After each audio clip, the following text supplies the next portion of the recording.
We knew the American League Central was good, but it might be better than everyone thought. The Royals have great pitching and tons of speed. But the Bats have been the story early in the season, outbashing everyone, including the powerful Detroit Tigers. The task for the Tribe gets no easier tonight, as flamethrower Yordano Ventura will go fastball to fastball with Danny Salazar, next on Sports Time Ohio.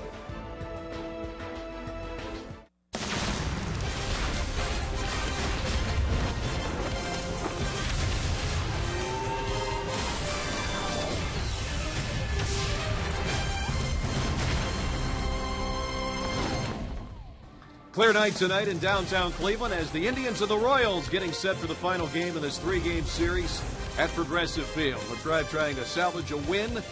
Kansas City's in first place in the American League Central. The Tribe 7.5 back. Hi again, everybody. Welcome in. Along with Rick Manning, I'm Al Pulowski. And boy, Rick, this Kansas City team, they have really been hitting the ball in April. Well, they've taken off. They're number one in the league in batting average with a .305 batting average. And in this series, they've hit the ball all over this ballpark. They're hitting the gaps. They're staying on the baseball. Out of the 31 hits, 21 have come on 3 pitches or less. So you don't know what to throw them because they've just been awesome. They're running the bases very well. They're doing everything as well as they can play right now, and they're playing with a lot of confidence. So you look at the standings in the league, first in batting average, third in runs scored. They can steal bases. They keep the pressure on the defense, and they've done that to this point. Well, no doubt Kansas City's been great on offense. So tonight, Danny Salazar is tasked with the effort to try to get Kansas City out. Can he do it? Well, I think so. In his last start against the Detroit Tigers, he did a terrific job. But what separates Danny Salazar this year compared to the last is he's got a great changeup in his first 2 starts, 21 strikeouts. He rides that high fastball up around the letters, and then he's had an outstanding changeup. He's going to need that pitch against the Kansas City Royals tonight because he's matched up against another fireballer, Yordano Ventura, who beat the Indians 3 times last year. He's 2-1 this year. He has had his issues in throwing at batters, but this guy has an exploding fastball as well. He's got a good curveball. He's got a good changeup. These two matched up one other time, and Ventura got the best of them. So Salazar needs to pick up the Indians. They could use a win at home, really, and against the Kansas City Royals. All right, so it's Ventura against Salazar. Just coming up next right here on Sports Time Ohio as the Indians try and avoid the sweep to the Kansas City Royals. Can they get the Bats going tonight against Ventura? We'll see in just a few moments. We've got the starting lineups for you. Danny Salazar on the hill for the Tribe. First pitch, moments away.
You by WB Mason, the official office supplier of the Cleveland Indians. By McDonald's, I'm loving it. By your local Toyota dealers. Visit buyatoyota.com. Toyota, let's go places. And by the injury lawyers at Elk & Elk, proud sponsors of the Cleveland Indians. Call 1-800-ELK, Ohio. A little bit warmer tonight in downtown Cleveland than it's been the past couple of nights. The sun is out. Carlos Santana signing some autographs, and we are getting ready for baseball here this evening as the Indians try and avoid the sweep against the Kansas City Royals. In for Matt Underwood tonight, who's taking a night off. I'm Al Pulowski, Rick Manning to my right. And Rick, this baseball team has just added a new player. Ryan Webb has been added to the roster. Yeah, they designated Jerry Sands. They needed another arm coming out of the bullpen. Ryan Webb, selected from Columbus at 5 games down there. He was 1-1, and Jerry Sands, where the crowd was chanting in that one game he had with the Tigers. Yes, yeah. Yes, they were. But he played in 9 games, 348 average. He is designated for assignment. All right, let's head over to the corner now. Andre Knott has more on the bullpen. Andre. Absolutely. We talked about Webb a little bit. Look, they didn't want to bring him up just now, but with some of the problems they've had over the last couple of days, haven't had the starters going very deep into the game, Al, so that's had the bullpen out there. And obviously last night, he had a little bit of an explosion. If you look at the top 4 guys for the Indians bullpen over the last 2 seasons, we all know the name, Atchison, Shaw, Cody Allen. They have a 7.66 ERA right now, and Terry Francona says, look, they're going to work with these guys, and the question of being overused has been thrown out there. He says if they've been overused, Terry Francona says I'll be the first guy to apologize and say it's my fault.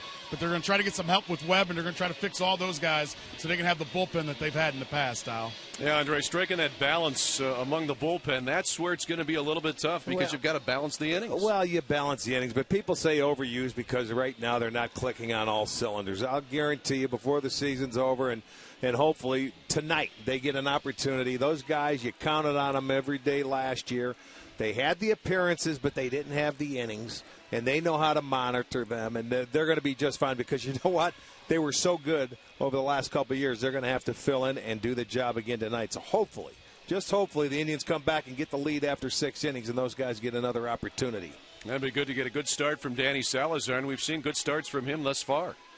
Well, Danny, his 2 starts have been outstanding. 21 strikeouts in his 18 innings. He's had an explosive fastball, as he always does, but the separator for Danny has been his changeup. And he's got great movement on it. It goes down and away, and he's going to have to take some of these Kansas City hitters off his fastball because I'll tell you what, they have been lighting it up in this ballpark. All right, let's take a look at our window systems game time temperature here tonight in Cleveland. As again, a little bit warmer, 55 degrees. The wind not much of a factor, about 5 miles per hour blowing in from the left. Clouds are increasing tonight, but overall, Rick, for the nights we've had so far in April, this is one of the better ones. Yes, it is. I mean, it seems like it's getting better and better as we approach the end of April, get into May. Hopefully we don't have the May showers. Let's keep it the way it's at. We haven't had a tarp pulled in any game this year, so let's continue that. All right, let's take a look at our keys to the game brought to you by Wayside Furniture. This a very simple key tonight. Well, that's probably the best one Murph's had all along. Just win. That's all. That's what the Indians need. They need a home win. They need a win in their division. They've got to beat Kansas City because we're going to end up going back there. So plain and simple, just win. Now, these Kansas City Royals have been so good, Rick. We talked in the open how they're batting .305 as a team that's tops in Major League Baseball. It's hard to neutralize a lineup when it seems that all 9 guys are hitting. They're firing on all cylinders right now. They're playing with great confidence, and the Indians have to pick up some of that confidence and play with a little of their own. All right, the Indians take the field with Danny Salazar, and let's take a look at the Kansas City Royals starting lineup presented by Toyota. Sandy Escobar leads it off, followed by Mike Moustakas, who's been on a roll of late. So has Lorenzo Cain, Eric Hosmer. There's the numbers on Kendrys Morales from last night, very strong. And Alex Gordon, Salvador Perez, batting .333 in that 7-hole. Omar Infante, and then Paulo Orlando. Tonight's Northern Ohio starting pitcher, Danny Salazar, making his 3rd start. We told you he won his first 2. He's looking to win his 3rd straight start for the 2nd time in his career. And he could use it tonight. This will be his first start here in this ballpark. Both of them have been on the road. He faced Kansas City 4 times last year. 4 games started. He was 2-2, and his ERA was up there at 5.14, 26 hits in the 21 innings. But he also had 24 strikeouts. Now let's check the defense behind Danny tonight. It is brought to you by Chrysler. It looks like this. It'll be Brantley in left. Bourne is in center. Moss over in right. Chisenhall gets a start at third. Ramirez at short. Kipnis at second. Santana at first with Perez behind the plate. Let's take a look at the umpires for tonight's game. The crew chief, Jerry Meals, is behind the plate. Paul Emmel at first. Jordan Baker at second. And Andy Fletcher is over at third.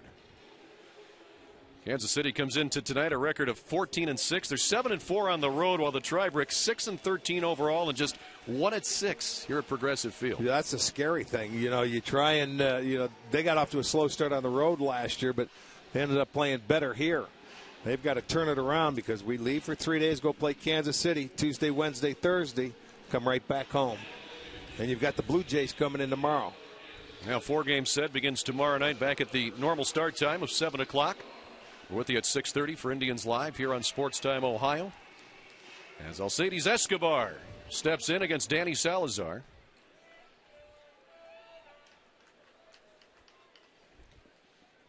Orioles shortstop this year comes in batting .286.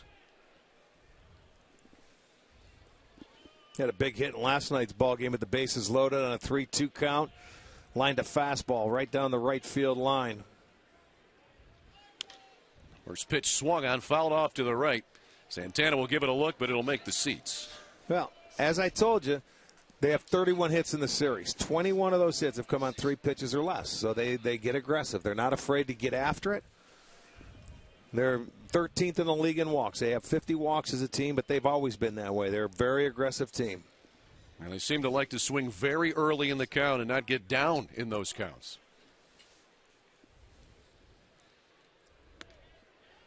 And pitch a little bit high. The changeup from Salazar.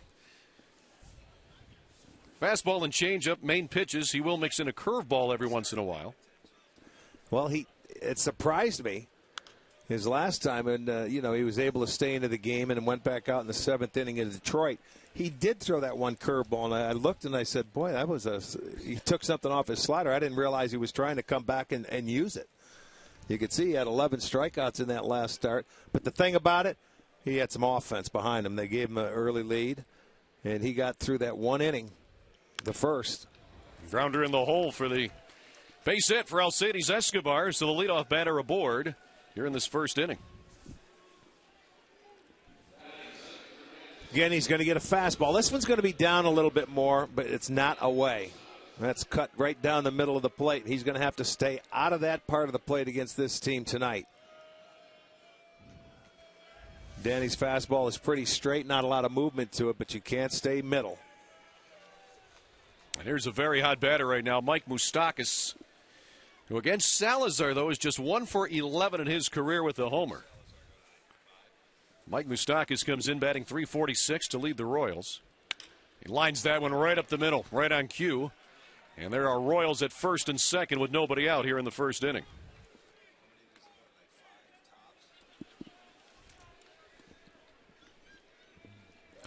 Well, another fastball. Let's see the location. This guy's been hitting the ball anywhere it's been pitched in this series. He's about as locked in as I've seen him since he's been up to the big leagues, and he's having a great series.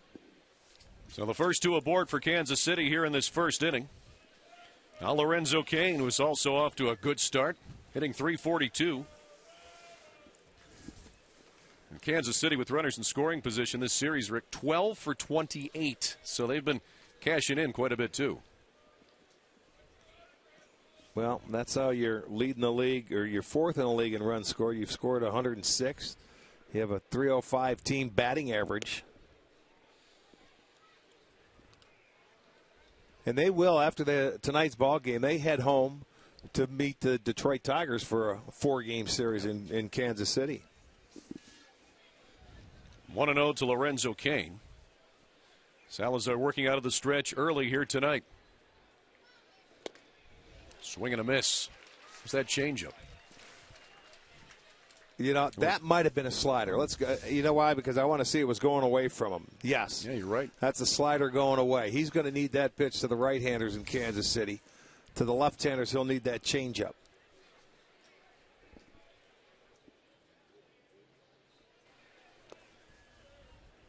2-1 now to Lorenzo Cain.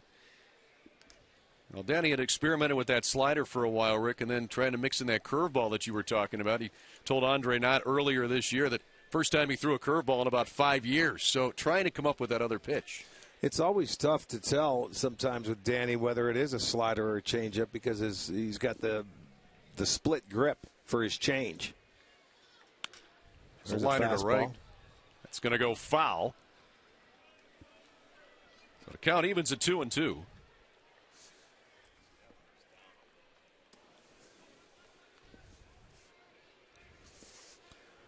Eric Hosmer on deck. It's funny because with Salazar, the right-handers have been hitting him so far this year. They were 9 for 26, and you see Escobar started the game off, and the left-handers were hitting $130. They were only 3 for 23, but Moustakas came up and lined a single up. There's the 2-2 from Salazar. That's the changeup. Yep. See where that one was going down? Came down and into Cain. So now the count is full with runners at first and second and nobody out. And a key pitch early here for Salazar tonight. Yes, it is. It's a big pitch here.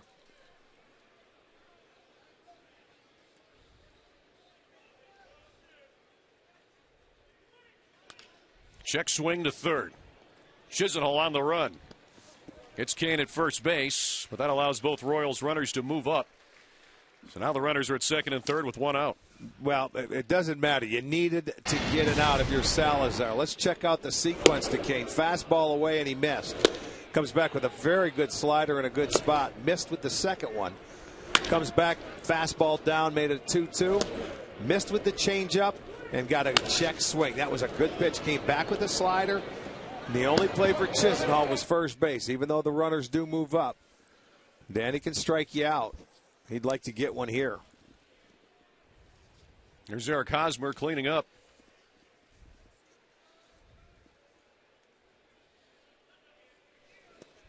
Swing and a miss. He was 1 for 4 last night.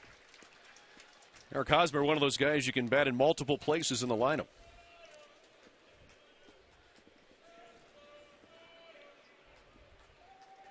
Well, I'll tell you the biggest difference right now is the guy hitting behind him, where they signed over the offseason Morales, who's the switch hitter, and it separates him and Gordon, where those guys used to be in maybe the 4 or 5 spot. It takes a little pressure off both of these guys. Swinging a liner. Kipnis makes the catch. Right at him. Just what you needed. He got himself another changeup. He stayed back on it nicely and hit it right on the nose. But Jason Kipnis right into the tracks. Went down and hit that pitch. That was a pretty good pitch, and he can't believe it. Now he's got a chance to get out of the inning. That'll bring Kendrys Morales to the plate, the designated hitter. And Salazar has a chance to escape this top of the first after the first 2 batters got aboard without any damage, but he's got to get this guy.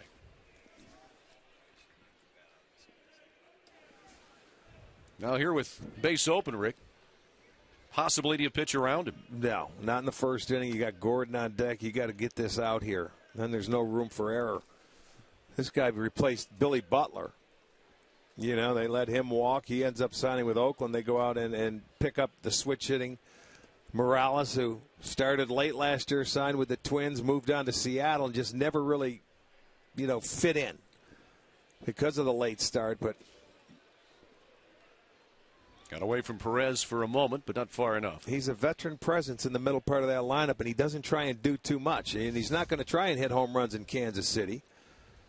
Nice job by Perez blocking the ball and keeping it right around the vicinity.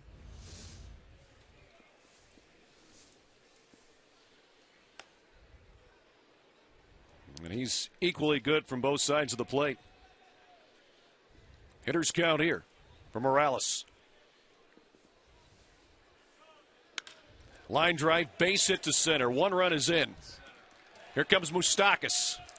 Throw is cut off. He'll score, and the Royals take the early 2-0 lead. Well, they continue to do it. With 2 outs, they get a big base hit, and it's a 2-0 count. And again, if you look at Salazar, 3 times in the inning he hit fastballs, and if you look where the location is, it's right down the middle. That's what hitters are looking for, man. You've got to locate it better than that. Either that or get a little more aggressive early in the count, but he smokes that ball right up the middle to drive in a pair. Escobar, Moustakas score. Kansas City playing from in front again. The Royals in this series, with runners in scoring position and 2 out, are now 7 for 15. They were 5 for 8 last night. So 2-0 KC. Here's Alex Gordon. Big swing and a miss there for Gordon.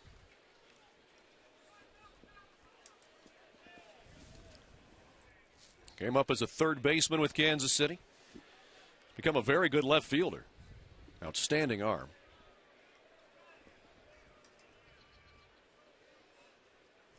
Shift is on for Gordon. That pitch is just off the plate.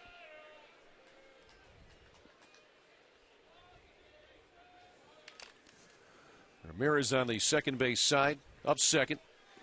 Right now, kind of the rover. It's all about fastball command for Salazar. They're zoned into his fastball, and they're probably going to take. There you go. He gets a swing at the breaking ball.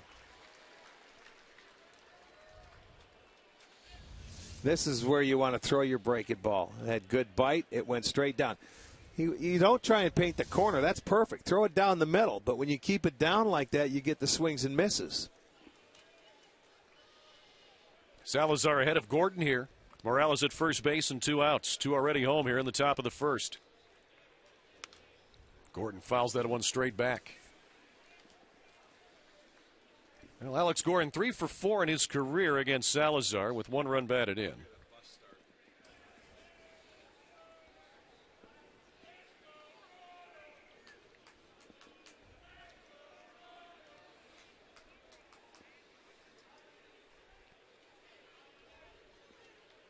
Here's the 1-2. Up high with the breaking ball. Well, the Royals, Rick, they just keep going like they've been going. Hitting the baseball here in this first inning, picked up right where they left off last night. Well, we'll show you the locations at another point in the night, and you'll see why.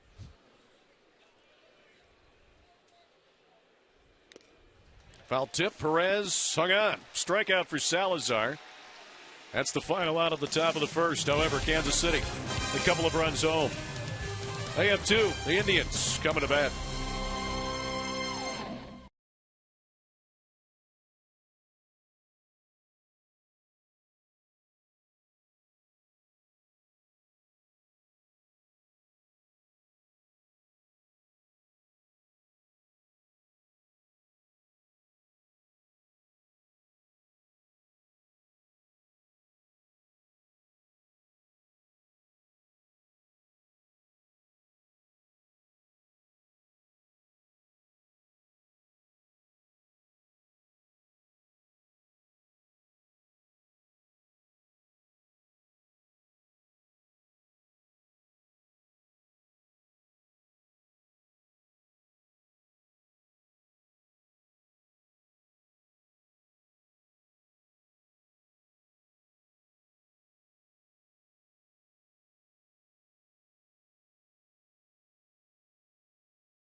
Two 2-0 Royals as we head to the bottom of the first inning. Danny Salazar talking with Roberto Perez, his catcher.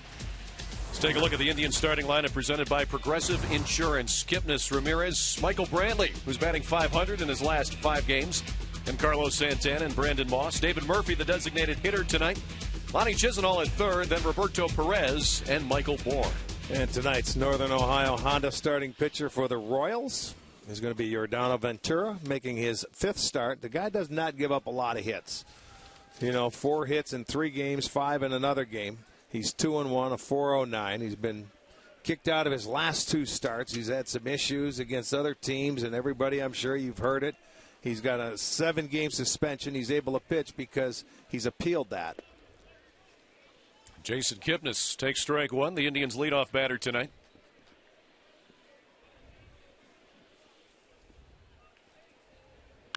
Kipnis swings at the second offering and lifts that one in the air to left. Alex Gordon records it for the first out. Check out the Royals defense, brought to you by Chrysler. Gordon, who just made that catch, is in left field. Kane is in center. Orlando gets the start in right today. Moustakas at third. Escobar at short. Infante at second. Hosmer at first. Perez doing the catching. That'll bring Jose Ramirez to the plate, hitting the 2-hole tonight. Shows bunt and takes a strike. Ramirez hitting just 186 on the year.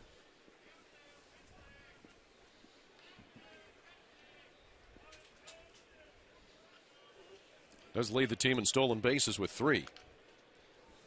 That's a fair ball in front of the plate. Salvador Perez with the easy play. And quickly 2 outs here in this first inning. Well, we talk about the Indians' record at home, and you look at it, they're, 1-6 in their 7 games. This is their 8th game, and this is the 4th time they've been behind in the first inning. You come in, and you're falling behind early. 2-0 White Sox. It gave up 3 to Detroit in the first, and then another 2, and tonight another 2. Michael Brantley hitting .333. As we just showed you, batting .500 in the last 5 games. Takes a ball from Ventura. That's the 5th pitch of the inning for Ventura. 2 outs, nobody on for Dr. Smooth. The count evens at 1-1. Brantley in his career success against Ventura. As you get a look at his season's numbers. Against Ventura, he's 6 for 16 with a homer and 2 runs batted in. He's ahead in the count here, 2-1.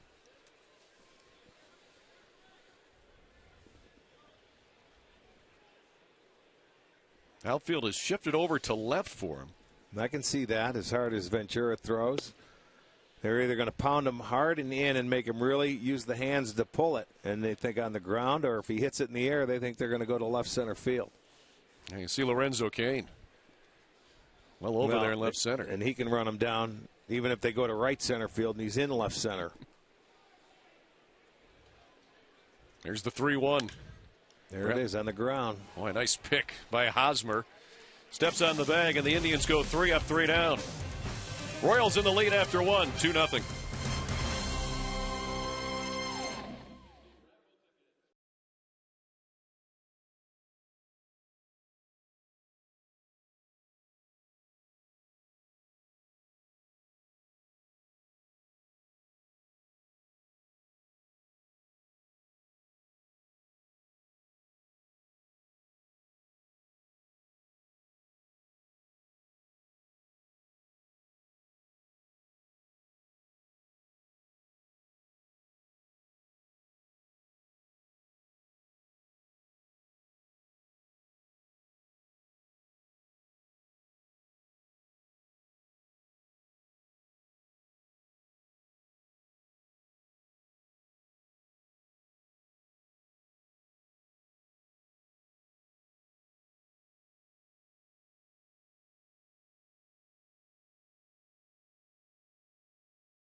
Is out this evening. Pretty much clear skies as we move to the second inning. The Royals with a 2-0 lead.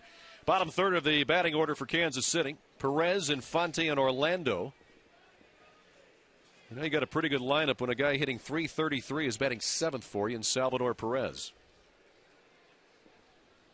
And he takes ball one from Danny Salazar. Well, and last year he was a free swinger, and he would start swinging before he left the on-deck circle. But this year it seems like he's got a really pretty good idea about the strike zone. But you see, he wanted to swing there, and it slider away. Got him to chase after it. Jerry Meal says he went too far. And this Kansas City lineup, Rick, if you look a couple of years ago, it had so much potential. It seems last year and into this April now has really reached that with the patience that you were talking about. Well, patience and I think a lot of confidence of the kind of year they finished with last year and going to the World Series. I think it really speaks volumes. They're playing with a different confidence level. Liner to short. Ramirez knocks it down. The throw. He got him. Solid play by Jose Ramirez for the first out. Looked like Ramirez smothered that ball and knocked it down, was able to pick it back up. And, you know, Perez, not the fastest runner and one of the ones you want to do this with. See, it just trickles away a little bit. But he stays with it and gives a good, strong throw, and it's a nice play. It takes a hit away from Salvador Perez. Had him by plenty. Still not in your picture. So Ramirez throws out Perez. One out, nobody out. Omar Infante, the batter. Omar's been around a little bit. Always seems to hurt the Tribe. Yeah, he's a solid player. Look at Chisenhall with the pick. Sets himself and throws him out. So Lonnie with some glove over there at third. Two good plays. He was tested on his backhand side. He's even with the base at third, he was off the line. They don't think he's going to pull Salazar, but he did. But Chisenhall able to right the ship. He stands up, didn't rush. Makes a good, strong throw to Santana. So two good plays to get the first two outs of the inning. And Danny Salazar, will see if he can get a quick inning here in the top of the second. Paulo Orlando, who has 5 triples this year already. That's amazing, isn't it? It is. Well, he socks that ball, but Michael Bourne tracks it down. And the Royals retired quickly here in the top of the second. We move to the bottom half, 2-0 KC.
Lineup for the Tribe: Carlos Santana, Brandon Moss, and David Murphy.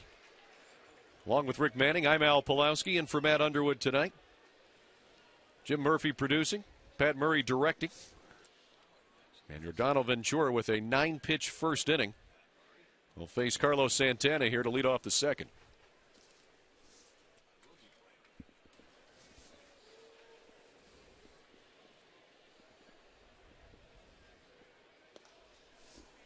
And Ventura, he's throwing strikes early.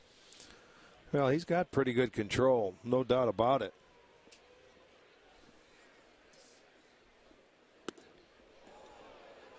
Little into Santana. Count evens at 1-1. Santana's pretty good numbers against him. 5 for 14 with a couple of homers and 4 ribbies. He likes the fastball. He searches it. There goes a changeup to follow that inside pitch. So 2-1 now to Carlos Santana. Shift is on for Santana here as well. And now it's 3-1.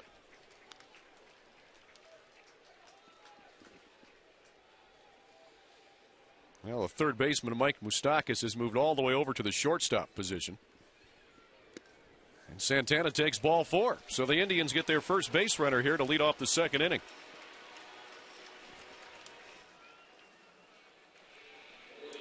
Let's sit down to Andre Knott. Andre, facing Yordano Ventura and the hard fastball, that's not very easy, is it? Not very easy, but with all the TVs on in the clubhouse prior to the game, it was interesting going to the different guys facing him tonight and saying, would they change their approach? Most said they wouldn't, but a couple guys told me, they go, look, I'm going to lighten up on my swing. I'm not going to be over-aggressive, and I'm going to let the fastball do all the work rather than the other way around.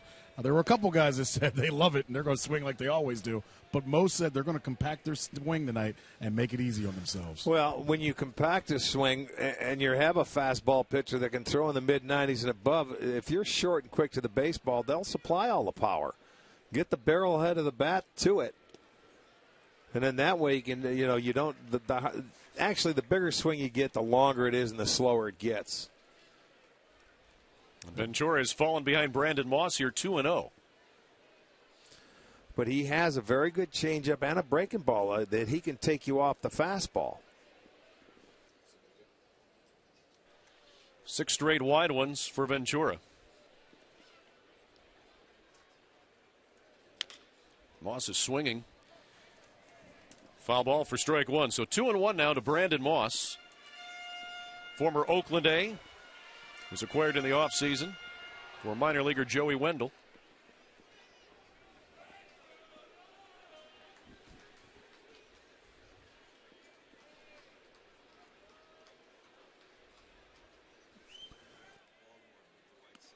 Up high, now 3-1 to Brandon Moss.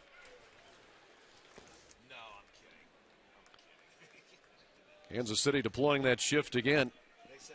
And as the count goes into a hitter's count, Moustakas moves further and further towards second base. Of course, because he knows he's not going to try and shorten his swing. He's going to try and hit it out of the ballpark.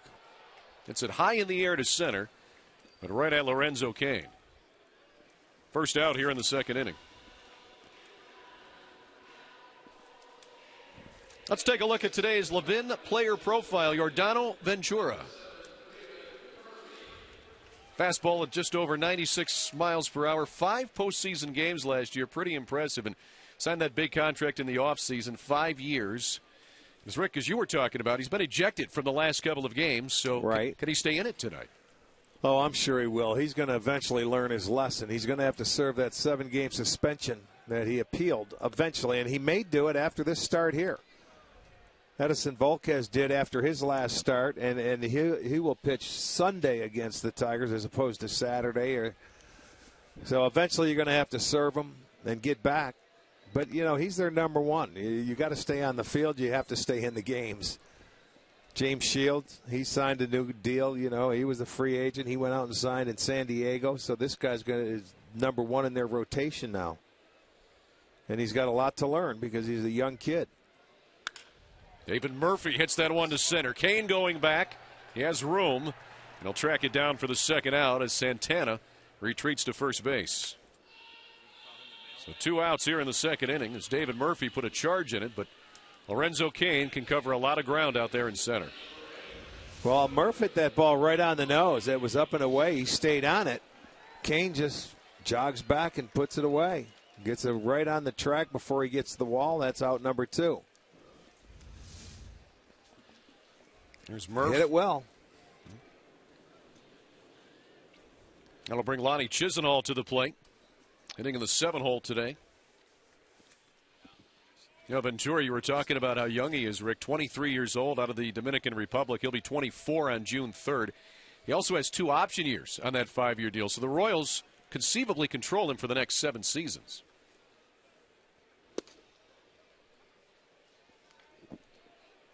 And he delivers strike 1 to Lonnie Chisenhall. Lonnie hitting .230 on the year. Fouls that one off, and quickly Ventura ahead of Chisenhall, 0-2.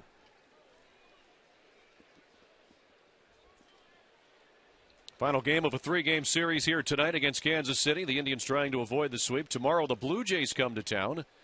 7 o'clock start. 6:30 Indians live to open up a 4-game set.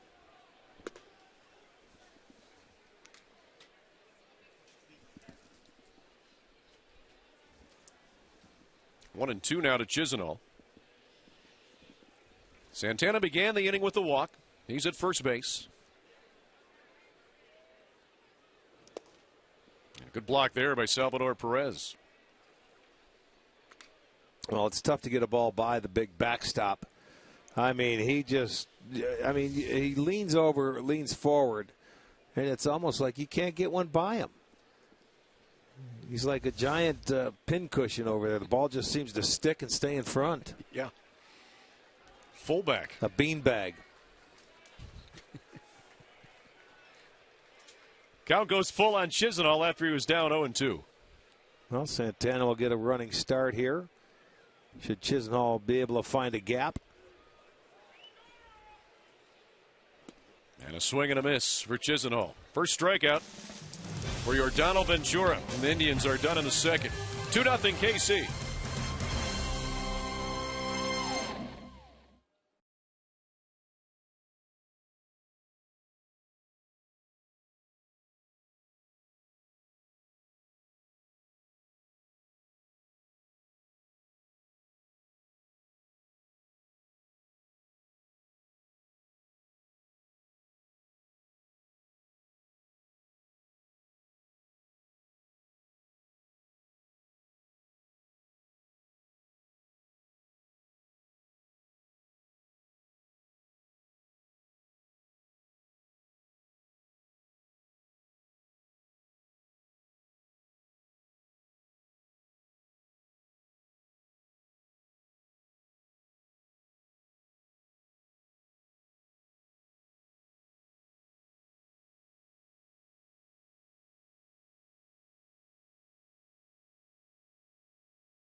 Progressive Field, clear night tonight, downtown Cleveland. Well, get live Indians baseball all season long with MLB.com at bat on your smartphone or tablet. Stay connected with live radio, broadcast stats, breaking news, and more. Download MLB.com at bat, the #1 app for live baseball.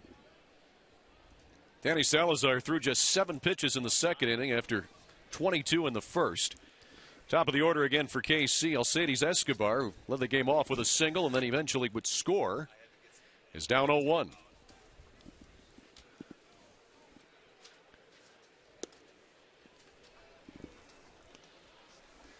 Quickly 0-2 to Escobar.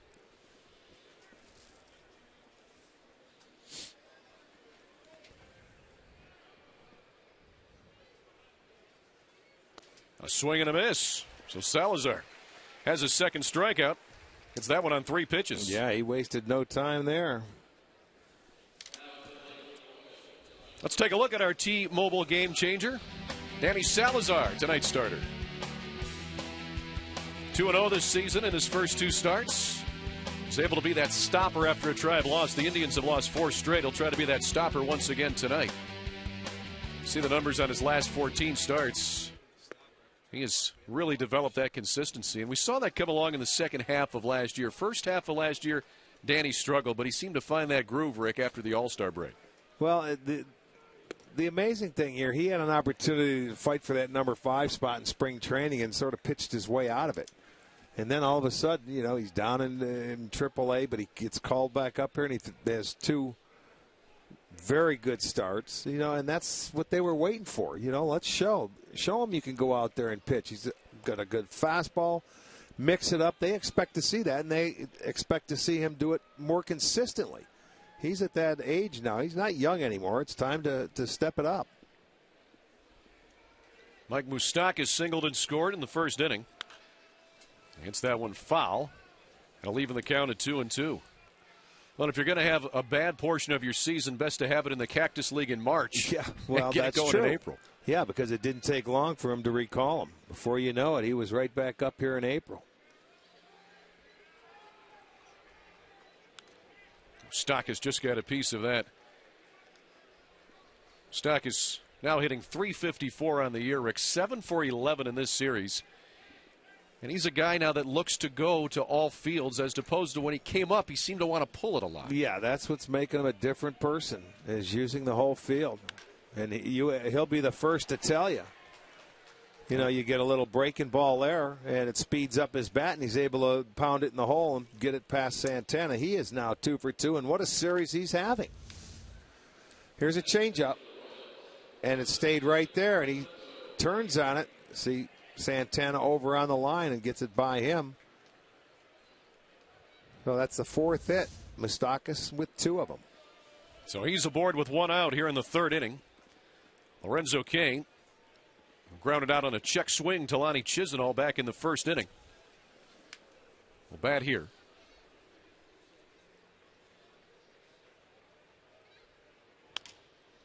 It's a double play ball to short. Ramirez takes it himself to Santana. Nope, he came off the bag. Safe at first base. Well, they're going to probably check this one out. See if he stayed on the base or not. They're going to wait and see what they have in the replay department. Francona's got 1 foot on. Let's see where his foot's at.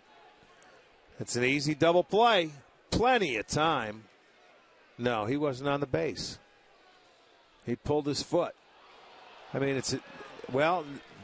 Terry Francona wants to review it. You can see the umpire says he's off. He's called safe, so the Indians will challenge. So they'll take a look at this one.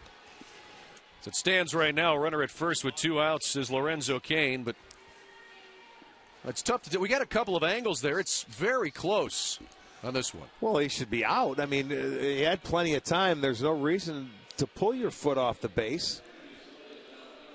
I don't think the throw was wide.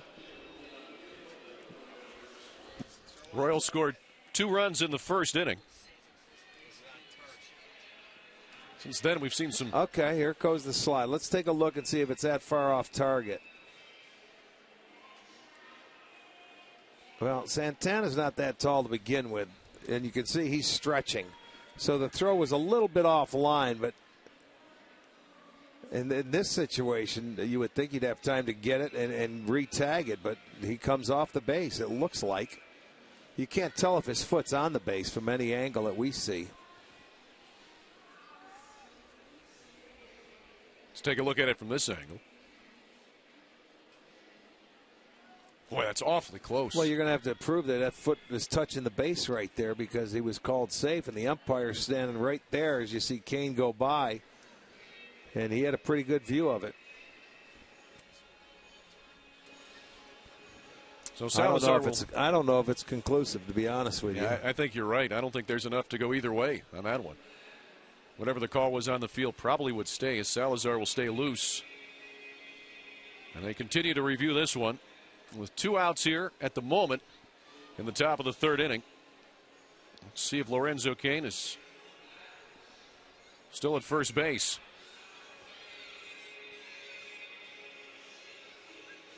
Now Salazar has settled in since that first inning. Ricky had a rough first, but seems like he's found that groove here in these last couple of innings. Yes, it does. You can see Perez looking back saying, well, all right, come on, what's the verdict here? Here they go, he's safe. Yeah, they can call stands. So it'll be a fielder's choice. Lorenzo Cain safe at first. Moustakas out at second. Now there's a play. You're not going to get an error on there, but it's a double play that's got to be made easily. I mean, you've got Cain, you've got plenty of time. It was right at the bag, and it's going to give him an extra out. So it won't be scored an error, but there is an error there somewhere. Eric Hosmer, the batter. He smoked one to Jason Kipnis at second base his first time up for the lineout. That's here with 2 outs and a runner at first.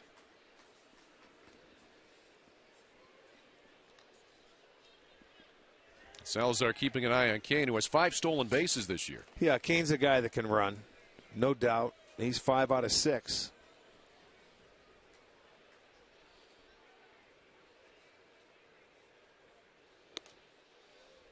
One of the things Terry Francona said on Monday that makes this Royals team tough, pretty much everybody in this lineup, once you get outside of Salvador Perez, can run.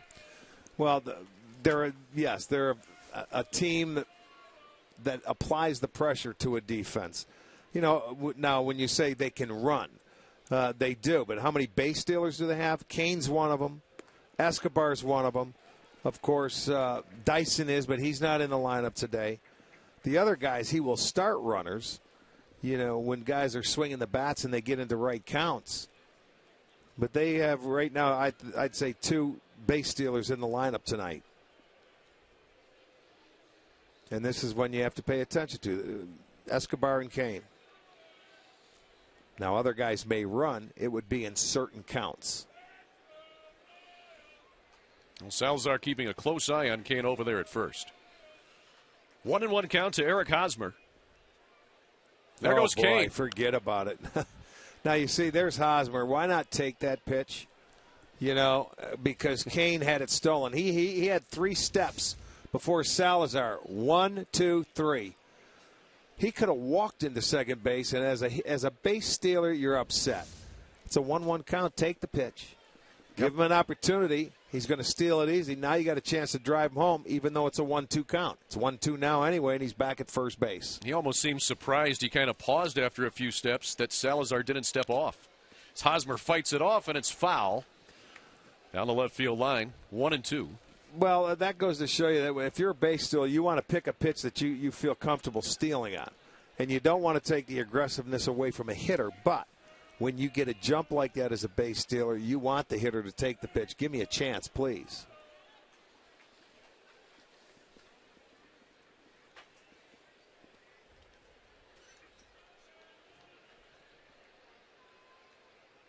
Cain staying put this time, and that pitch in the dirt.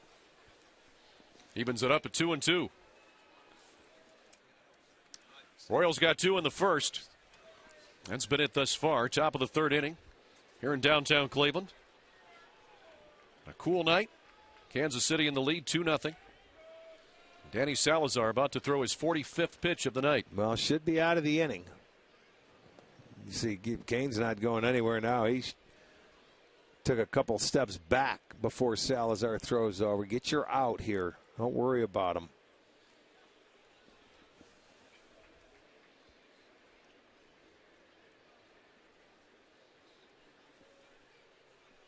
Again, the 2-2. Salazar again, keeping an eye on Cain.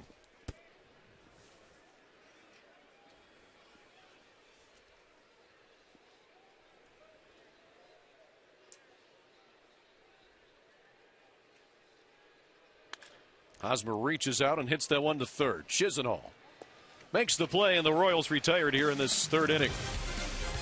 2-0 Kansas City. We move to the bottom of the 3rd at Progressive Field.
Forward to Miller time later in tonight's game, brought to you by Miller Lite. We head to the bottom of the third inning here in Cleveland. Tribe trails the Royals 2-0. We'll see hitters 8, 9, and 1. Roberto Perez, Michael Bourne, Jason Kipnis, Rodano Ventura. Well, just one base runner through the first 2 innings. And he delivers a pitch high to Roberto Perez. Indians catcher. Now the regular catcher with Yan Gomes on the disabled list.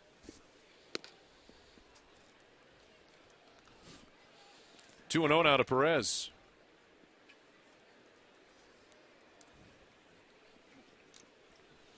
Roberto batting just 162 on the year. And now 3-0. Well, Ventura walked the leadoff hitter in the second inning, Santana.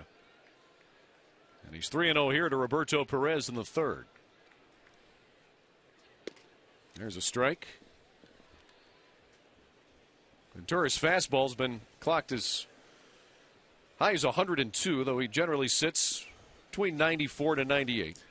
And it's an easy 94 to 98. Now you get the count in your favor and you get the head out and get a base knock. First hit for the Indians for Perez. So the leadoff batter aboard here in the third inning. Then you're hitting down in that lineup. You get a 3-1 count, exactly what you're looking for. Give me a fastball. He is able to get on top of the high fastball and find the hole between short and third. Perez loves to hit the fastball. So that'll bring the number 9 hitter Michael Bourne to the plate. Bourne had a 2 RBI base hit last night. The time put the Indians ahead 2-1. And he lines that one to right for a base hit. Perez will stop at second base, and the Indians have the first 2 runners aboard here in the third inning. Good boy, Michael. He's not sitting down waiting for anything. He gets that first fastball. He's searching. And he gets after it. So 8 and 9 are setting the table here to get to the top of the lineup. And now there's where Ventura threw a fastball down the middle. And Bourne took advantage of it on the first pitch. Boy, you don't spot those guys anything. Get after it. You know, batting in that 9 hole, theory goes, should see those fastballs early in the count. Yeah, if you get them, then jump on them. And we'll try with the runner in scoring position here for the top of the order and Jason Kipnis. In the series, though, they are just 2 for 11. Jason Kipnis flew out to left his first time up, showing bunt, taking it outside for ball 1.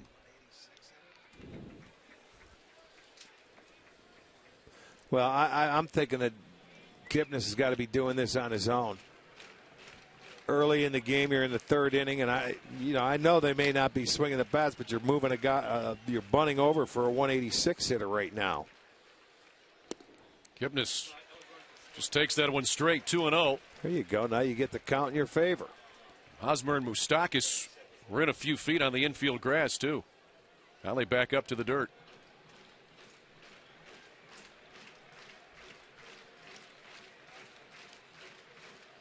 Two and 0 to Kipnis. Hits that one high and deep to right center. Back goes Orlando. It is gone. 3-run homer. Jason Kipnis, his first of the year. Tribe takes the lead, 3-2.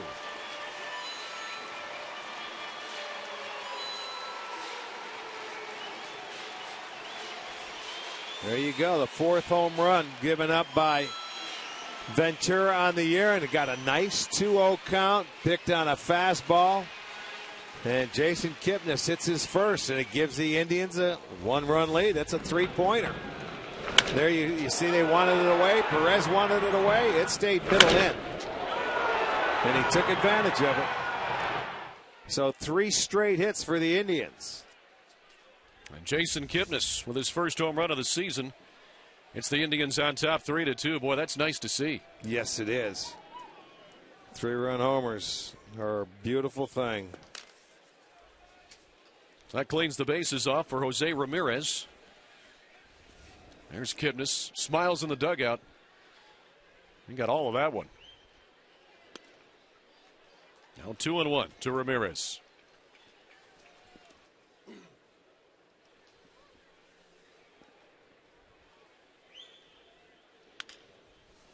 The ground to second. Infante throws him out. First out of the inning. Let's take a look at today's injury report, brought to you by the injury lawyers at Elk & Elk.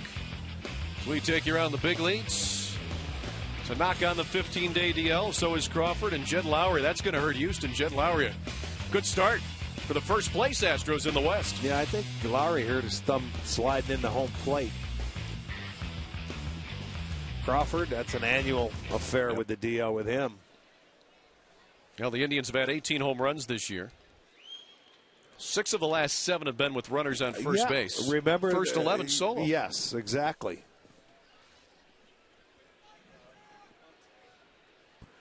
And then they didn't hit their first home run until Avila's hit one here in Game 1. Michael Brantley batting with a 1-1 count. Well, and you figure, as rough as April has been for these Indians hitters, Terry Francona always said eventually they come to level. And it's not going to be like April all season long. It can't be.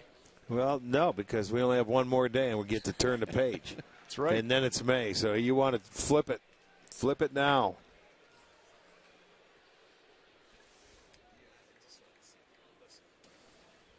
Two and one to Brantley. Infante.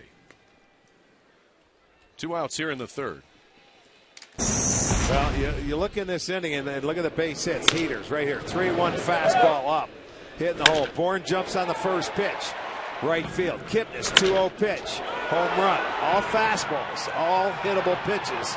They didn't foul him off. They didn't miss him. They hit him right on the nose. 3 straight hits and they take the lead. So now Carlos Santana will bat. He walked his first time up back in the second inning. 2 outs and nobody on. Shift on for Santana. I know we've talked about it some, Rick, but the shift that we've seen just in the last 5 years, the way we see it so much now compared to even where it was 10 years ago. Oh, my goodness. Nowadays, it seems like everybody, they're shifting just about for everybody. And certain teams do it a lot more than others, but everybody's doing it. Here's a look at the Santana shift, and it's to the point where there's idiosyncrasies, it seems, for each batter. Well, they'll be in the same spot between Santana and Moss. Santana grounds out to first to end the inning, but Jason Kipnis, this first homer of the year, 3-run shot, puts the Indians ahead 3-2 after 3.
multi-story bar here at Progressive Field with the $13 district ticket presented by Sports Time Ohio. Your first drink is on us. Visit Indians.com/district for details. Rick, we're over there for every game. Our new set's over there. I know you are. Folks stopping by. You like that corner down there, don't you? It's very nice. A lot of friendly people. How is it? Has it been cool? It has been cool, yeah. It's a little windy over there. But when June, July, and August come around, that wind should be a nice thing. That's when it'll be 95 and humid. And there'll be no wind. You'll be hot. We'll send fans over for you. Very good. I got the play on words there, too. Yes. Swing and a miss. And just like that, Kendrys Morales retired on 3 pitches for the first out here at the top of the 4th inning. Time for our Buick stat of the game. Shutdown innings for the Tribe. It's been tough this year. Boy, I'll say, shutdown innings, and that's what Salazar needs now, but this bullpen has really struggled. 13 runs, 5 walks, and no strikeouts, and just 2 1/3 innings and shutdown innings. That doesn't play, and they were total opposite last year. They were very good. Alex Gordon batting here. Struck out his first time up. One of 3 strikeout victims today for Danny Salazar. 1-1 count. The Royals left fielder. Now 1-2. A big shift on here for Gordon is Kipnis. You talk about that rover position. He pretty much is, as he's a good 25 feet into the outfield. And now you get to 2 strikes, and Chisenhall goes all the way up past the shortstop side of it. 2-2 to Alex Gordon.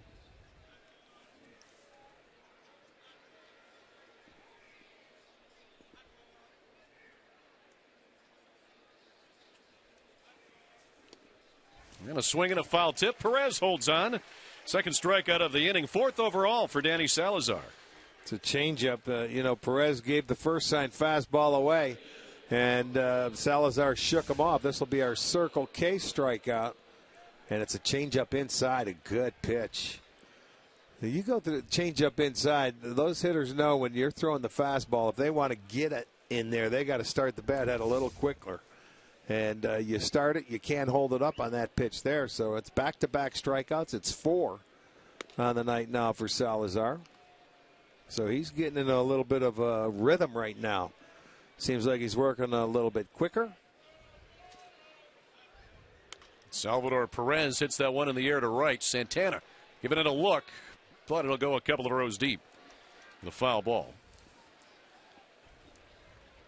Perez grounded out his first time up. Yeah, but it was a beautiful play by Ramirez. You remember he had to dive for it, and he knocked it down and picked it up and threw him out at first. This guy's done a nice job for the Royals. He's has 11 2-out RBIs. He's 8 for 15. So he's been the culprit. When you get to 2 outs, it's been a dangerous hitter. Nice pitch. 1-2 now to Perez. Now Salvador Perez, much like a lot of the guys in the Kansas City lineup, they have delivered in the clutch. So even though that team batting average is over 300, they're getting the hits when they need them to score runs as well. Well, when your whole team is hitting the ball, they had 7 guys with at least 2 hits last night. One guy had 1, and one guy was shut out, but when you're firing on all cylinders, it's fun, because if you don't do it, somebody else will, and you just know it. It's a fun thing to happen, and it doesn't happen a lot. For teams over the course of the year, every team has their slumps where they can't buy a hit when there's runners in scoring position. But when you're going through something like the Royals are right now, it's a lot of fun to play baseball. 1-2 to Perez. It's that one down the right field line, but it's slicing foul. Count remains 1-2 with 2 outs and nobody on here in the top of the 4th. Kansas City with a couple of runs in the top of the 1st inning. The Indians with 3 runs in the bottom of a 3rd, courtesy of a Jason Kipnis 3-run homer.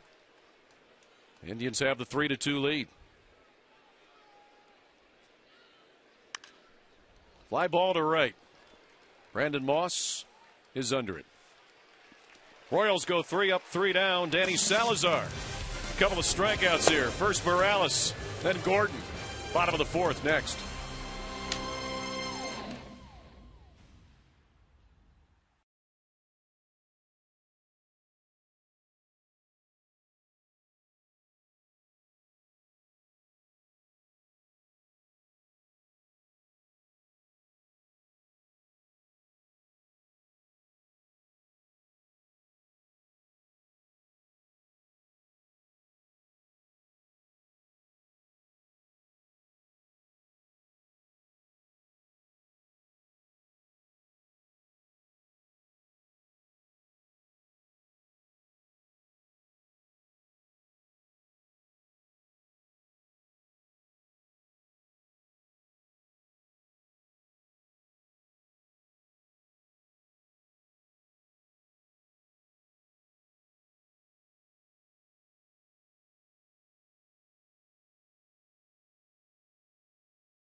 Back here in downtown Cleveland, bottom of the fourth, 3-2 Tribe. Here's our lows. Never stop improving notes. Brandon Moss, look what he's done in the last 5 compared to the first 12. Well, he's had some big home runs with 3 men on. That's why you see the 12 RBIs. And when power hitters get hot and they get in one of those grooves, those are good things that happen. So now you hopefully find a little common ground. You get base runners, they'll be able to drive them home as well. No bad here to lead off the bottom of the fourth for the Tribe. It'll be Moss, Murphy, and Chisenhall. Hitters 5, 6, and 7. Moss swings to the first pitch. Hits it right into that shift. Second baseman Omar Infante's been busy in the early going. Makes the play. 1 out. It is time now for a Mazda game break. Let's head down to the corner. And Jensen Lewis. Al, Rick, thanks very much. In Minnesota this afternoon, Miguel Cabrera doing Miguel Cabrera things. This one, an upper tank blast, 446 feet. Follows that one to dead center, 430 on that blast. Tigers a winner, 10-7. Back to you guys. Jensen, thanks. In that game, Minnesota was back, up, didn't they? Yeah. 7-2. 8 runs scored by Detroit. 8 unanswered. Well, that could happen with that Minnesota bullpen. Well, it did again. So they just melted down. Here's David Murphy. Line out to center his first time up. Hit it well, but Kane tracked it down and hits that one well. And that's a base hit to right. And Murphy's aboard with 1 out here in the fourth inning.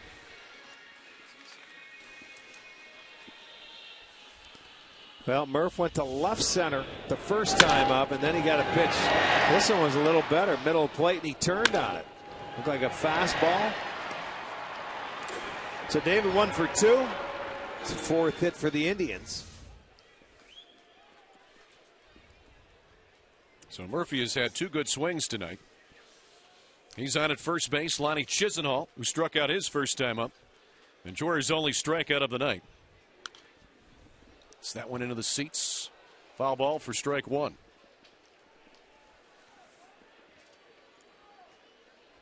Lonnie Chisenhall now 3 for 14 in his career against Ventura. See what he's done in the series. 2 for 6. Now 1-1, and Salvador Perez is going to go talk to Ventura. Rick, he looks so strong in that first inning. Had a 9-pitch inning, but pitch counts have been much higher since then. Well, you see, I think he's afraid now to throw that 4-seam fastball. He was locating it in the first inning. But they jumped on it early. They jumped on it back in the 3rd inning, both Perez, Bourne, and Kipnis. But he was behind the 2 hitters, and Bourne jumped the first pitch. So, Murphy got a hit on the 2-seamer. So I think he's throwing more breaking balls. He's afraid to use his fastball. There it was. Yeah, pops that one to short left. That's what I think. Perez went out and said, hey, let's go. Just let it loose. You put it in the right location, they're not going to hit it. Well, the Tribe will take on the Twins. That'll be Friday, May 8th, and you can save on tickets. You buy lower box or reserve seats.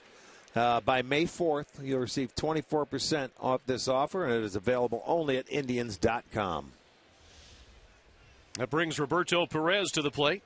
We got the 3rd inning started with a single. He'd eventually score on the Jason Kipnis 3-run blast. He takes strike 1 from Ventura.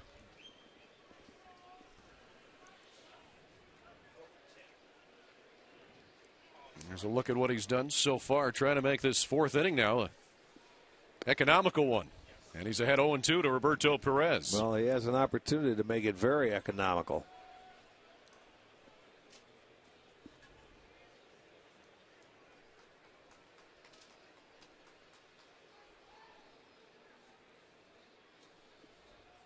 Here's the 0-2. In the dirt, Perez, another nice block.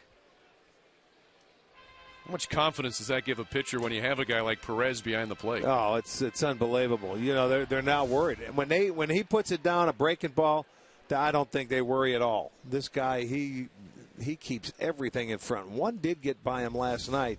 It stayed down. He thought it was going to get up, but other than that, we see him a lot during the course of a year, 19 times, and he plays almost every game.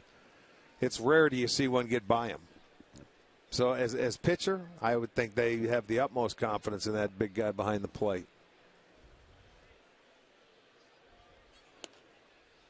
And from 0-2 to 3-2 to Perez. It'll give Murphy a chance to set sail on the pitch over at first base.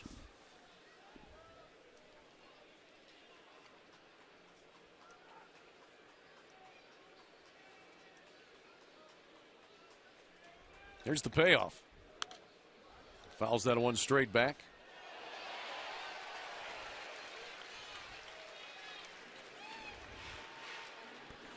Give us time to send along some congratulations. Happy 38th anniversary to Jerry and Rita Slaby of Olmsted Falls.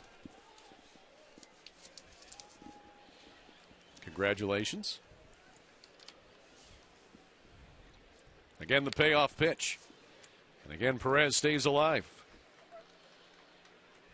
Michael Bourne is on deck. He'd be next. Perez can keep the inning going here against Ventura.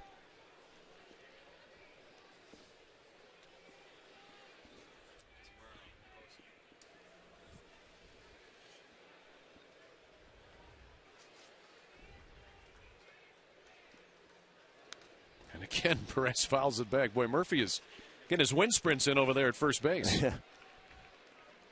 That's all right. He's got time to get oxygen after the inning's over because he's the DH. Watch this coming right into your living room. Get your glove. Watch out. Or the mask. Got to reach up. Make a play. It's going right at Kerry Kim down there, our cameraman, I believe. Oh, it always goes right at his forehead. Yep. Boy, Perez, pretty good at bat there. Yes, it was. He works the walk. It's a 9-pitch walk and the first of the game issued by Ventura. Check that. Second of the game. So runners at first and second now with 2 outs. Michael Bourne to the plate. He's singled back in the 3rd inning. So he's 1 for 1 and an RBI opportunity here with 2 outs and runners in scoring position. Bourne will be ready for that first pitch fastball. That's what he got. He jumped on the first at bat and got a base hit. Change up. With runners in scoring position and 2 outs in this series. The Tribe 1 for 7. It's amazing how, you get that base hit on a fastball and even the catcher will put something different down. Bourne checked his swing there. It's 2-0. Boy, up and down for Ventura. You think he's got it back, and now these last couple of hitters, Rick, doesn't have that same command.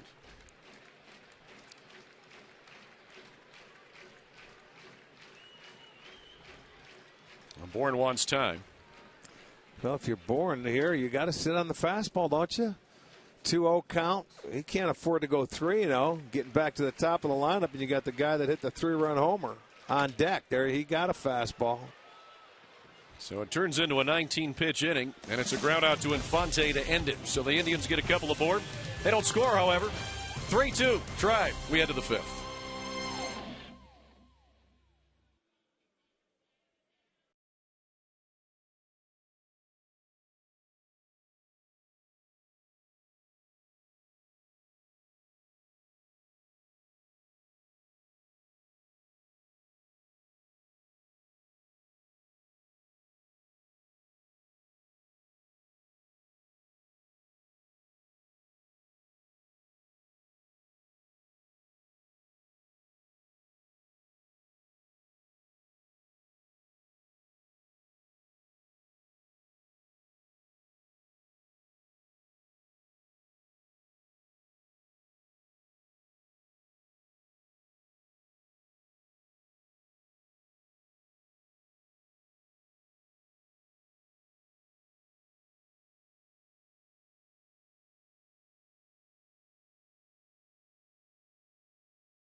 Also by the Cleveland Clinic. Call today for an appointment.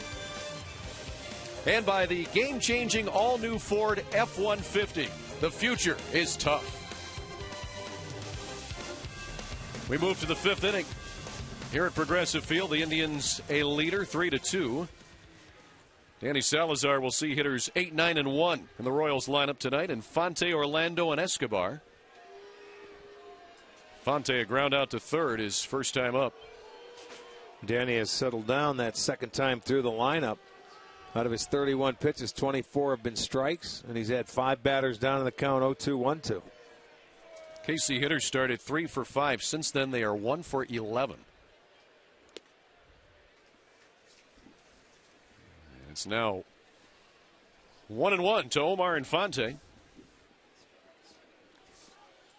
Batting 400 for the series. And sends that one straight up. It's on the infield. Chisenhall is under it.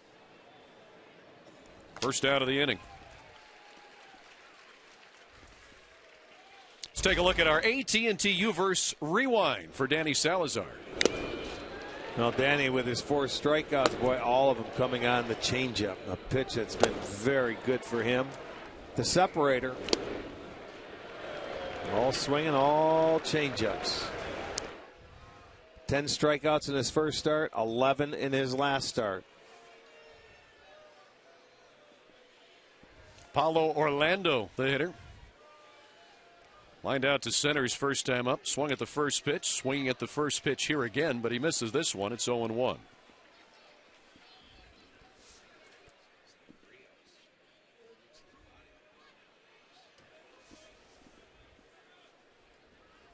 Orlando with some speed.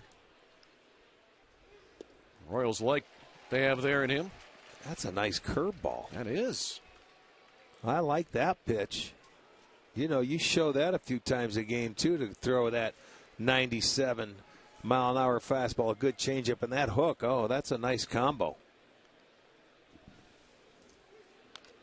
Orlando doubled up on it. Yeah, it's got a piece of that. Rick, to have a pitch, maybe something you threw 4 or 5 years ago, to really set it on the shelf and then come back to it a few years later, is that easier because you threw it at one time, or how does that work? It's a matter of getting a feel for it and getting enough confidence to throw it in the game, I would think.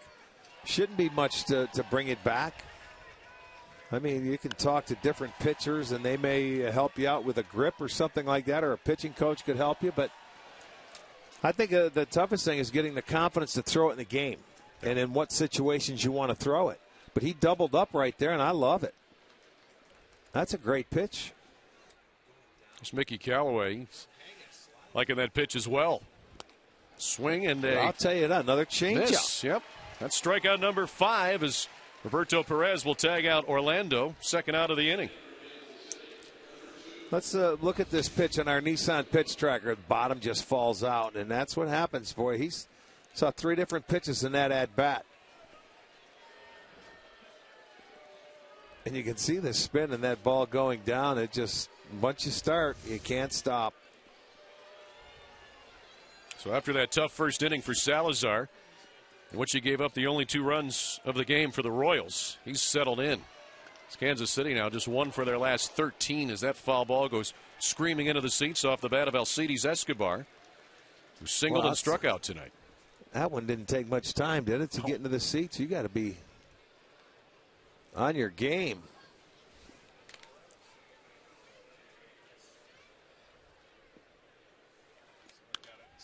Foul ball off to the right again.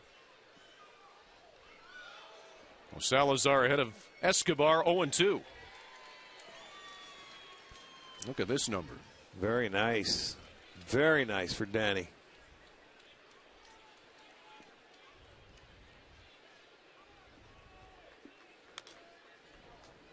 Escobar stays alive. Well, Danny's been coming after the Royals, too, on the 0-2 pitch. Well, he's working quickly. He has 9 0-2 or 1-2 counts tonight, and it's so much easier to pitch from in front, and he's doing it to an outstanding offense right now that are locked in. 1-2 now to Alcides Escobar.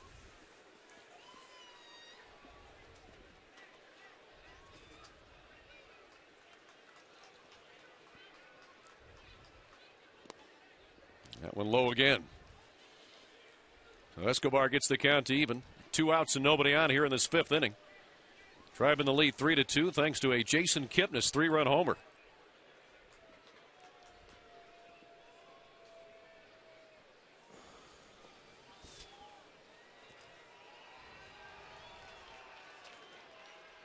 Oh! Uh-oh, that's off the helmet.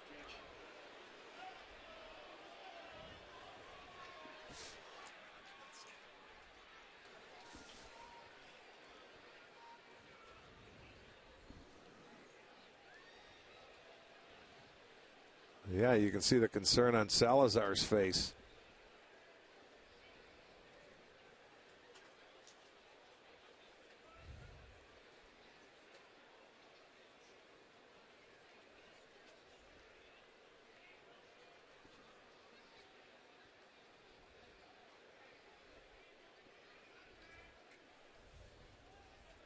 Well, everyone here concerned about Alcides Escobar.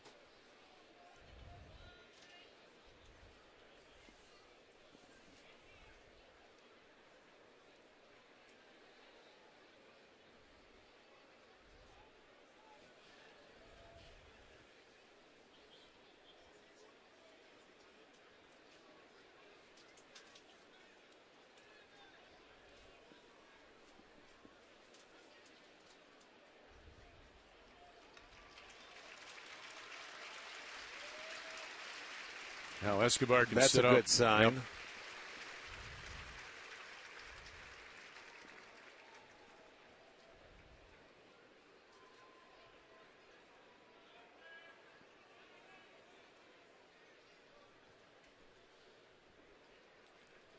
Boy, when you're in the same uniform or in that dugout and you don't really know what happened or where it got him, there's Salazar. He's applauding that he's up because obviously that ball got away from him. And Escobar will head to the clubhouse. And we hope the very best for him. A standing young shortstop for Kansas City.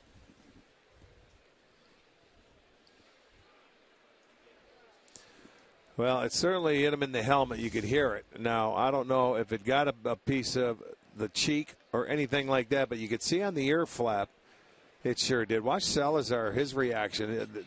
He realized as soon as that ball got away from him. So hopefully it was all helmet because we didn't see any blood and it looked okay. So it's a good sign he walked off under his own will. Colon will be the base runner now at first base for Escobar. So he's aboard here with 2 outs in the 5th inning.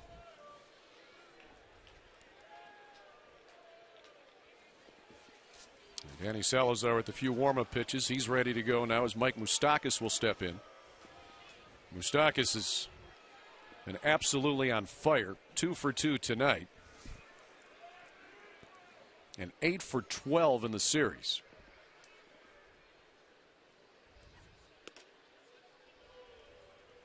And one up high for a ball. Moustakas singled and scored back in the 1st inning. Also got a single in the 3rd.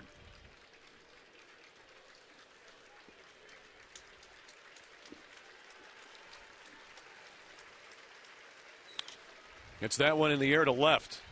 Over goes Brantley. He'll have room. And the Indians retire Moustakas. It's the final out of this top of the 5th inning. Indians have the lead, 3-2.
Tobolowsky. New shortstop for Kansas City is the pinch runner, Cologne. Jason Kipnis will lead it off for the Tribe here in the bottom half of the 5th inning. He had a 3-run homer his last time up. That was his first home run since July 21st of last year against Seattle. Covers 67 games, 265 at-bats without a homer. That had to feel good for Jason. And it was a third straight hit in the inning. And they all came on fastballs back in the third. Perez and Bourne set up the inning, and Kipnis followed with a 2-0 fastball for a home run. Kipnis will be followed by Ramirez and Brantley here in this 5th for the Tribe.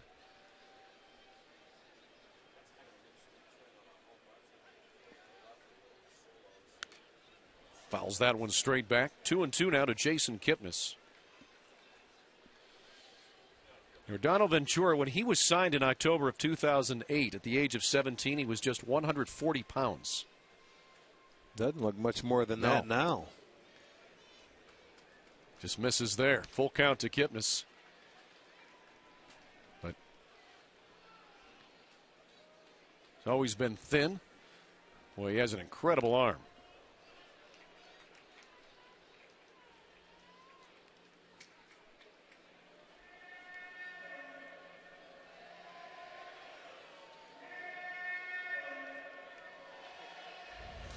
You know, this ball, it hits into the glove, but he couldn't squeeze it. He tried to, and look, he's going to take that glove off. It hit him in the wrong part of the hand. Kipnis works a walk to begin the 5th inning for the Tribe. Let's take a look at our in-game recap, brought to you by your local Toyota dealers. First inning, Kansas City with a couple of runs. Kendrys Morales, 2-run base hit. And then here in the 3rd, Jason Kipnis to right center. His first of the year. That's been it. 3-2 Tribe. Thanks to that 3-run homer by Kip. So here's Ramirez, 0 for 2 tonight with a couple of groundouts. Shows bunt and takes high for a ball. You know, you think, okay, maybe we want to be aggressive here and take off on Ventura, but he has allowed just one stolen base in his career. That's 220 innings coming into tonight. And actually only 3 have attempted to steal on him.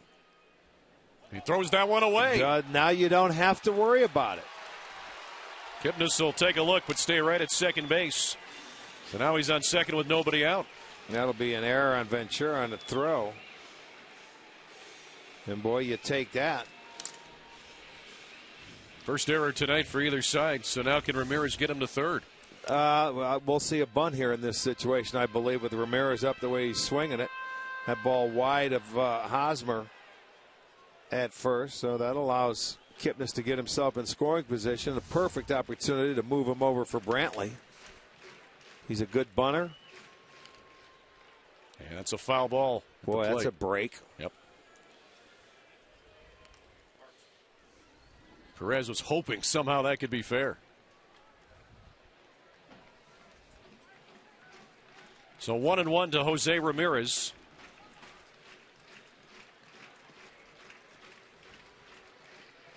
Ventura prepares to throw his 77th pitch tonight. Only 39 have been strikes. One is down, but it's foul. Yeah, he tried to make too good of a bunt right there. And Ramirez is actually a very good bunter. He just tried to be a little too fine instead of putting it down on the grass and getting his job done, because Kip's going to get over there. He tried to just lay it down with the spin. You see it rolls foul, and he knows it. So we'll see if he can do what he did his last at-bat, pull a ball and ground out to second base.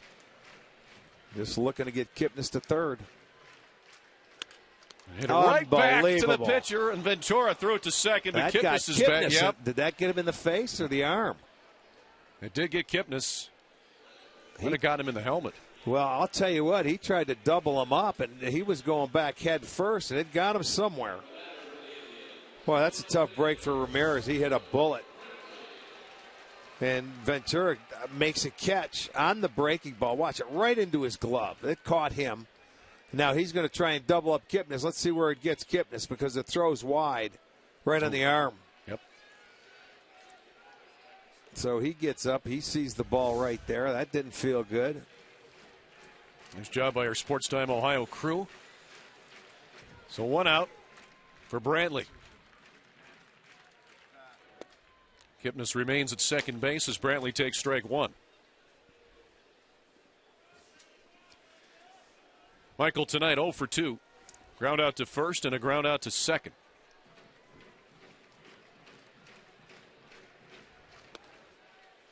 Now the count evens at 1-1. Boy,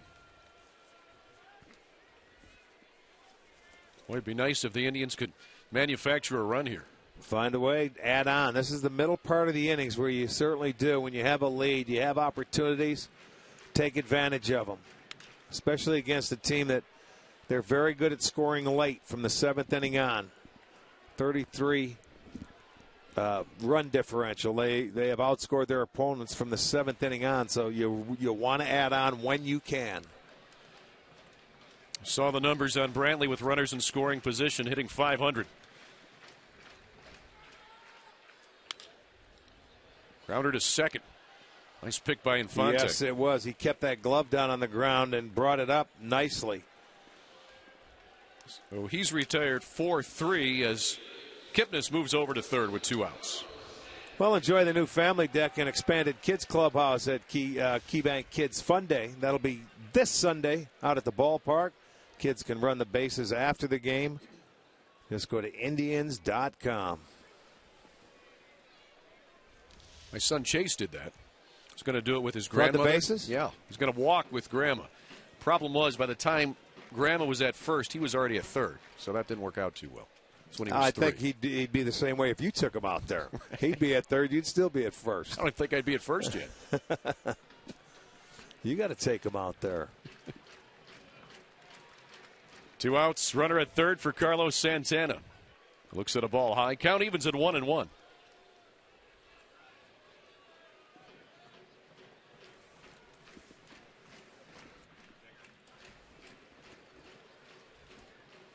Carlos tonight, a walk and a ground out to first. He has an RBI opportunity here.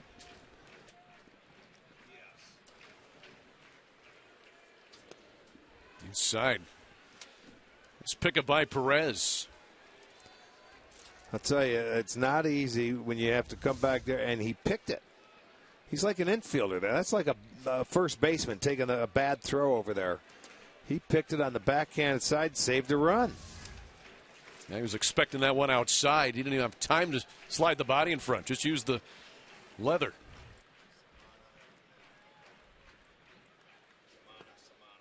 A 3-1 to Santana.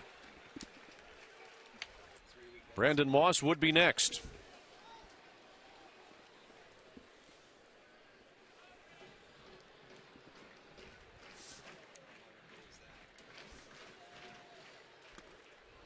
Foul tip.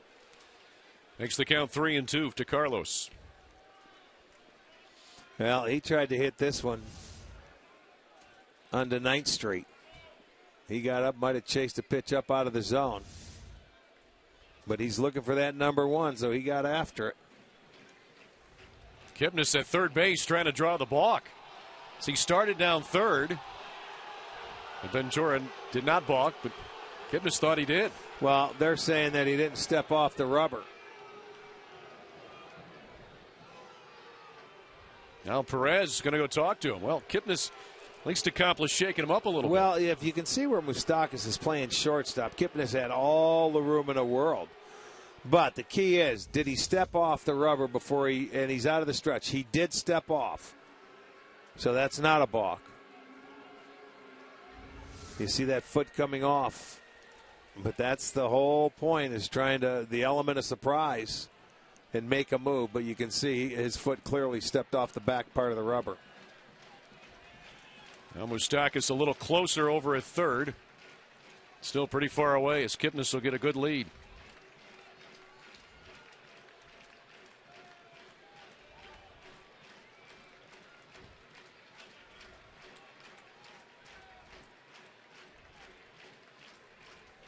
Payoff pitch coming to Carlos Santana. Hits it to right, but he got in front of it, and it's foul. Just a touch too soon on that one. Well, it's the breaking ball, and that's about the only spot he could have hit it. It was coming down and in.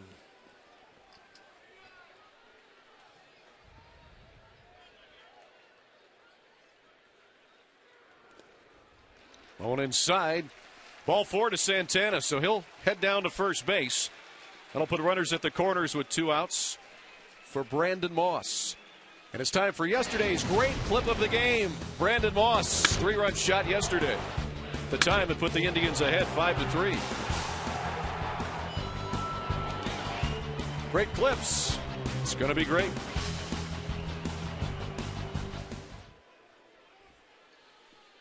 So Kipnis at third, Santana at first. 2 outs here in the bottom of the 5th for Brandon Moss, who's 0 for 2 today. It's that one on the ground, Infante will make the play, and the Indians retired here in the 5th inning. So the Tribe gets a couple of more runners aboard. Don't score, but still lead it 3-2.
The NFL draft kicks off tomorrow night. What will Cleveland do with their first round picks? They have 2 of them. Find out what Bruce Drennan thinks tomorrow afternoon, 3:30 on Drennan Live before the Tribe takes on Toronto. Right here on Sports Time Ohio. Make sure you check out Bruce and the draft special tomorrow, 3:30, right here on Sports Time Ohio. Lorenzo Cain will lead it off here in the 6th inning for Kansas City. Hitters 3, 4, and 5. He'll be followed by Hosmer and Morales. Lorenzo Cain 0 for 2 today. A pitch inside from Danny Salazar.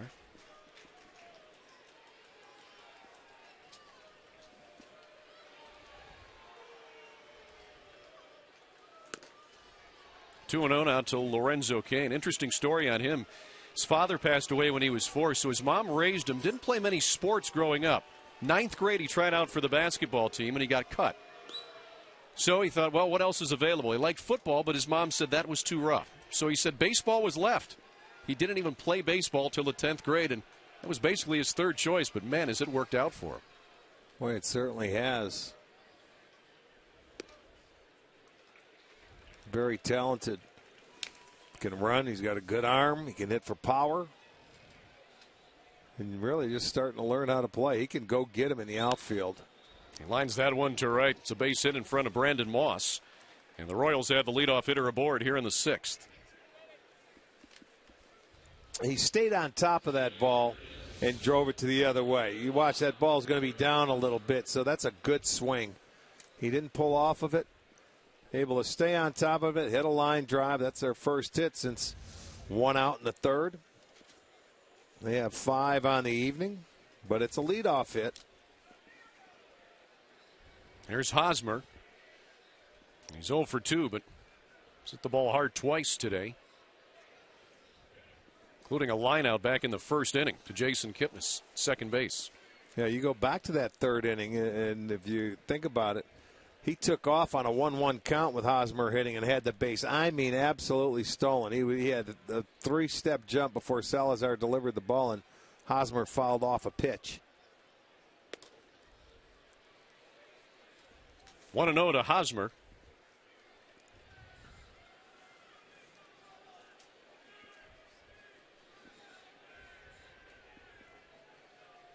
Kane with good speed at first base. He has 5 stolen bases this year.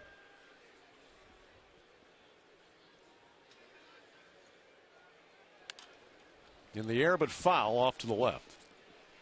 Kansas City last 2 years, as a matter of fact, when you talk about stolen bases, have led the league in that department. In both years, they've had 153 steals. They have 18 right now, but you don't have to steal with the way they've been hitting. When they stop hitting is when they will steal more.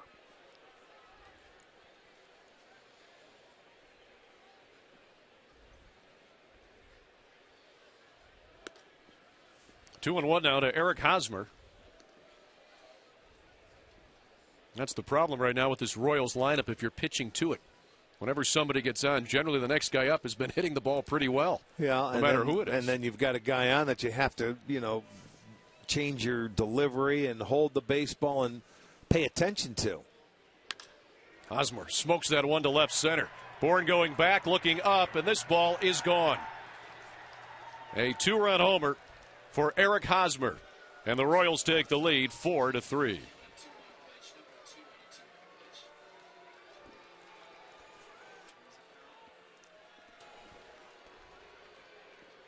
Well, Hosmer, boy, he drilled it to left center field. That didn't take long to get out of here. A line drive to left center. 2-1 fastball out over the plate.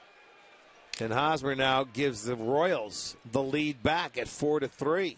For Hosmer, his second home run. So back-to-back hits, and back comes Kansas City. So the Royals back on top, 4-3. Morales bats with nobody on. And nobody out yet here in the 6th inning.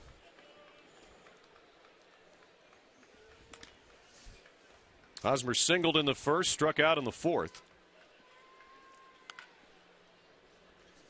It's that one fouled, even the count at 1-1.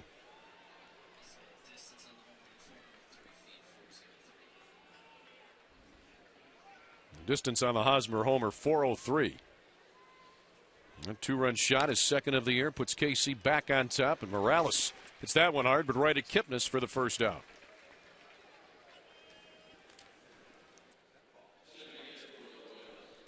Cleveland Clinic Children's presents Indians Youth Baseball Summer Camps, and it's offering the premier learning experience for baseball players in Northeast Ohio. You can sign up today and let the professionals teach your child the Indians way to play. Just go to Indians.com for more details. Alex Gordon, the batter, struck out his only 2 times up.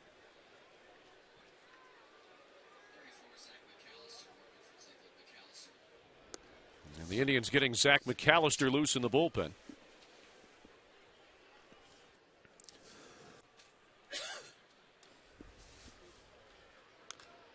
One and 2 now to Alex Gordon. Well, Danny Salazar tonight has given up 2 runs in the first as you get a look at McAllister getting loose. And 2 runs here on the 2-run homer by Gordon in the 6th. In between, he had a nice groove going. Well, in the first inning, the first 2 guys reached, and it was Morales that got a 2-out base hit to score him, and then it was the first 2 that reached and scored here in the 6th. The 2-run homer, and Hosmer hit a bullet to left center field. And a swing and a miss for Gordon. 6th strikeout tonight for Salazar, second out of the inning.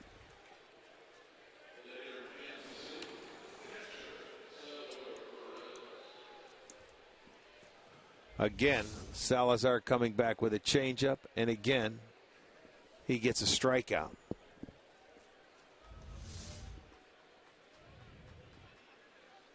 Salvador Perez, the hitter, with 2 outs and nobody on.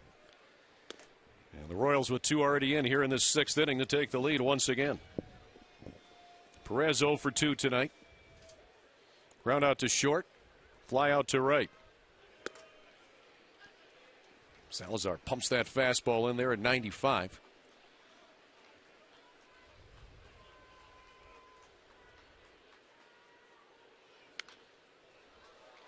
That one out of play for strike 2. Out of Salazar's 95 pitches tonight, 64 of those have been for strikes.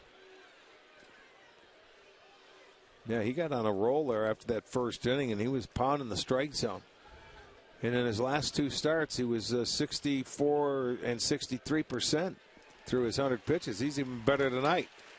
Well, they tag out Perez for Salazar's 7th strikeout, but the Royals retake the lead. Eric Hosmer, 2-run homer, 4-3 KC.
Eric Hosmer with the 2-run homer in the top half has given Kansas City the lead 4-3.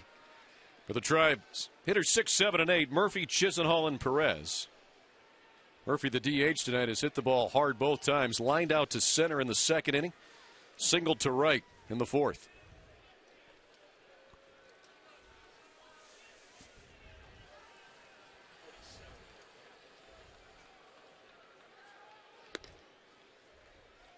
Infield plays him pretty straight up. Moustakas even with the bag at 3rd, but the outfield shading him to left. Yeah, well, Murph will hit the ball anywhere.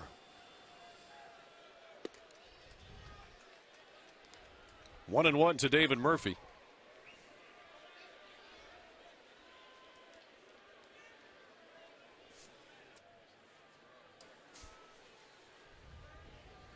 Murph now 4 for 14 in his career against Ventura. The ground to 3rd. Moustakas, little snow cone there, throws him out for the 1st out. MLB on Fox Sports 1 continues Saturday with another doubleheader, starting with a West Coast interleague showdown between the Angels and the Giants, followed by the Reds squaring off against the Braves. Coverage begins at 3:30 p.m. Eastern on your home for baseball every Saturday. Fox Sports 1 and streaming live on Fox Sports Go. 1 out for Lonnie Chisenhall. Struck out in the 2nd, popped out in the 4th. And Ventura ahead of him. 0-1.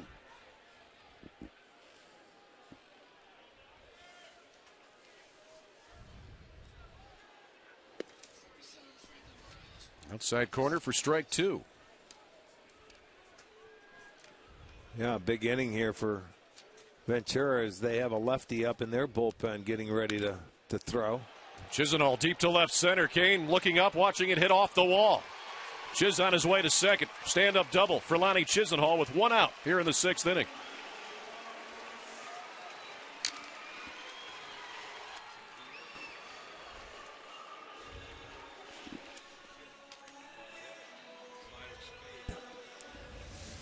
Check out this pitch here. He's going to go breaking ball away. Lonnie stayed on it and drove it off the wall in left field on the breaking ball down and away. Pretty good pitch to hit, or good job of hitting that pitch.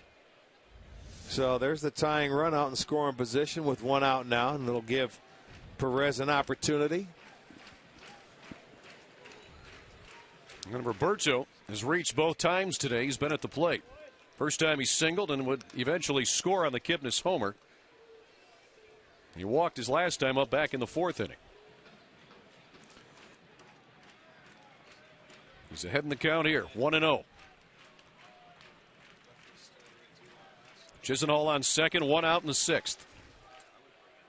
Line drive, base hit to left center. Chisenhall will score easily. Perez, big turnaround first. He's headed for second. Here's the throw. It's cut off. Perez a double. He ties the game at 4.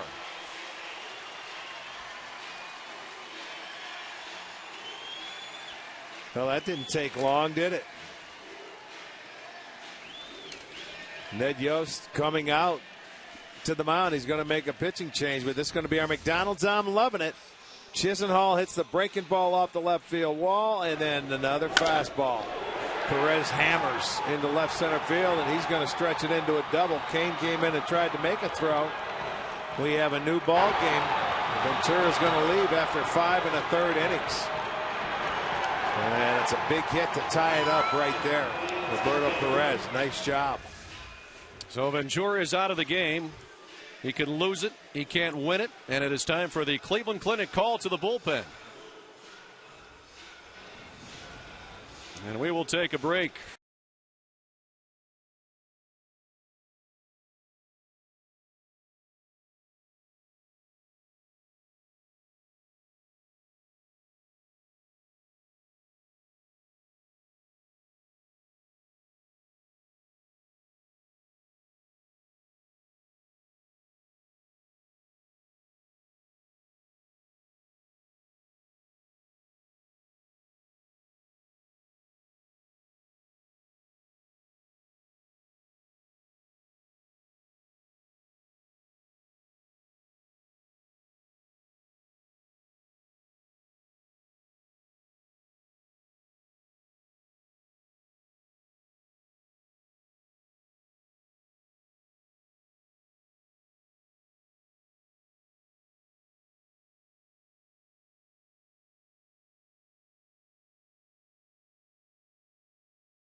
Here in the 6th inning, and the Royals have a new pitcher, Franklin Morales.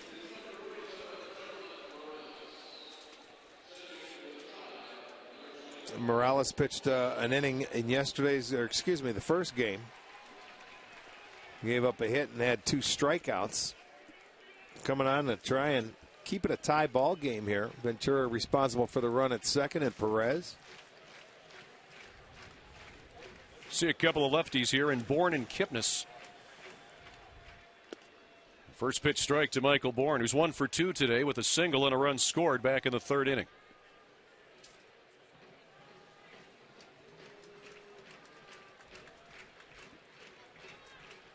Morales has not allowed a walk in any of his appearances this year. Oh.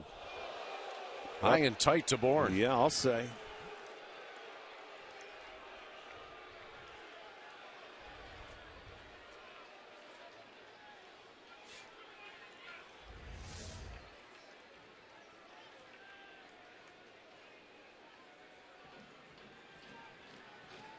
That ball, He's laying on the ground saying, whoa. And you're right. When you see something coming right at your head, you got to get down. Look at Bourne lining it down the right field line. Fair.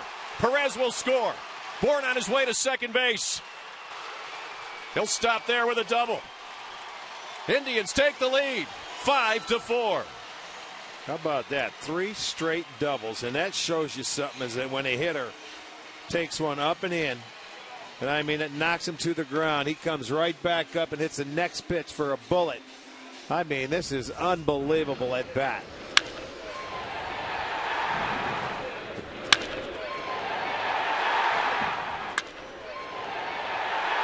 That's our Yellowwood bringing the lumber. Michael Bourne, the Tribe's 3rd consecutive double.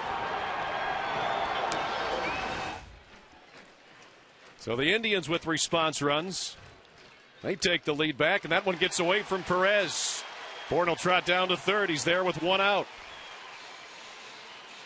That'll go as a wild pitch, and there's one that gets under Perez, and that's a rarity right there. Remember that one because you don't see that too often. So now, opportunity. Kansas City has to bring their infield in. The Indians with a chance to add on. Kipnis 1 for 2 with a 3-run homer today. On the ground, this will get Bourne home. Morales will get Kipnis out, but it's an RBI. 6-4, Indians.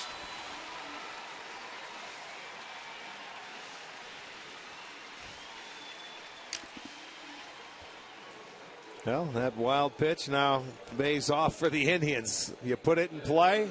They didn't have a play at the plate. Look at Kipnis smiling, but you get the ribby. Good job by Bourne.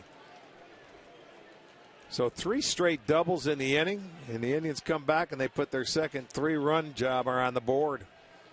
And Kipnis with 4 runs batted in tonight. He's doubled his season's output, 8 on the year. Now Jose Ramirez with 2 outs and nobody on. But the Indians with 3 runs home here in the 6th inning. We talk about response runs, Rick, and the opponents have done that to the Tribe this year. The Royals have done it to a lot of people. Here in the 6th, the Indians do it to KC.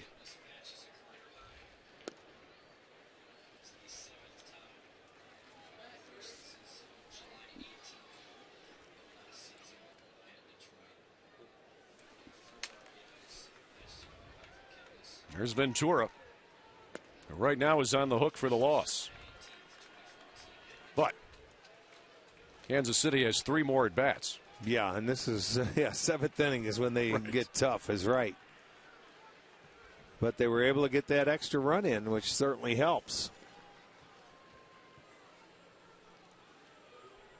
2-1 to Ramirez, fouled away. Evens the count at 2-2. Those 4 runs batted in tonight for Jason Kipnis, ties a career high for the 7th time.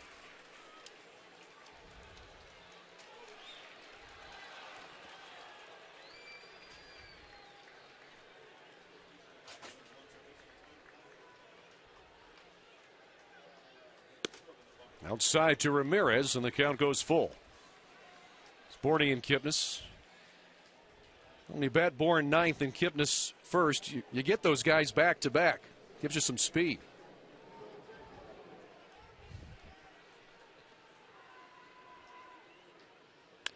Ramirez up the middle. Here comes Kane, though, to make the catch.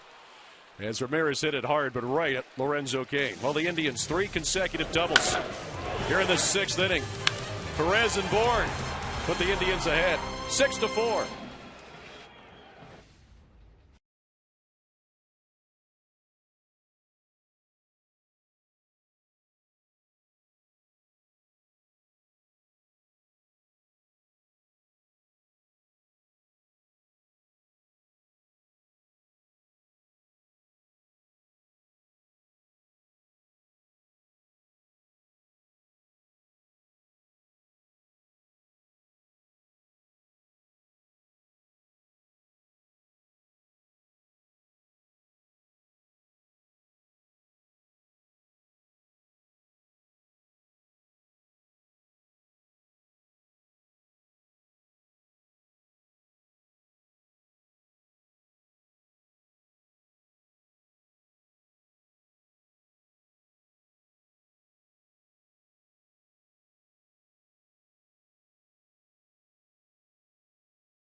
KCACleveland.com to learn more. By Levin Mattress, located in all Levin furniture and freestanding locations. And by AT&T Uverse, more channels on the go than cable. Indians with 3 runs in the 6th, taking the lead 6-4 over Kansas City. New pitcher in for the Tribe, Zach McAllister, to work the top of the 7th.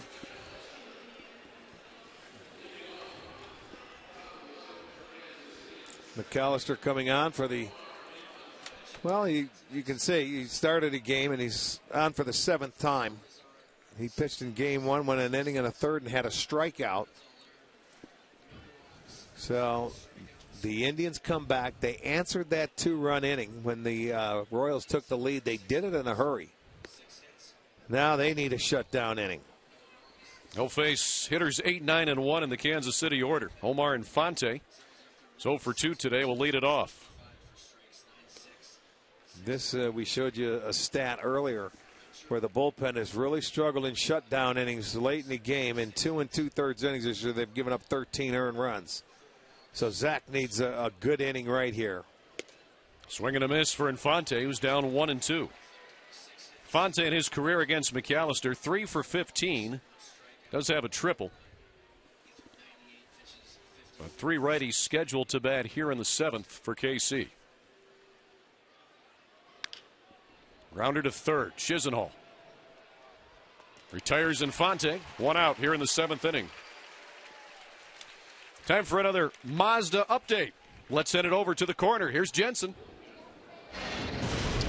Al, Rick, Toronto coming in here tomorrow, but boy, Hanley Ramirez leaving Fenway in a hurry. Complete disregard for his helmet. Sox up 3-1, bottom 7. Back to you. All right, Jensen. 4-game series for the Blue Jays begins tomorrow night here in downtown Cleveland. 7 o'clock start time tomorrow. 6:30 Indians live. Yeah, what'd you think of the 6 o'clock start times? Get you home a little earlier. Yeah. Did you like them? We didn't get home much earlier. That's because they were 3.5 hour games, the first 2. The idea was right. Yes. I like them. I like them a lot. Especially in April. And then in May, there's going to be a couple against St. Louis. That'll be at 6 o'clock. And helps with this weather, too. A little bit cooler. Paulo Orlando down 0-2. He's 0 for 2 tonight. Line out to Michael Bourne in center in the 2nd inning. Struck out back in the 5th.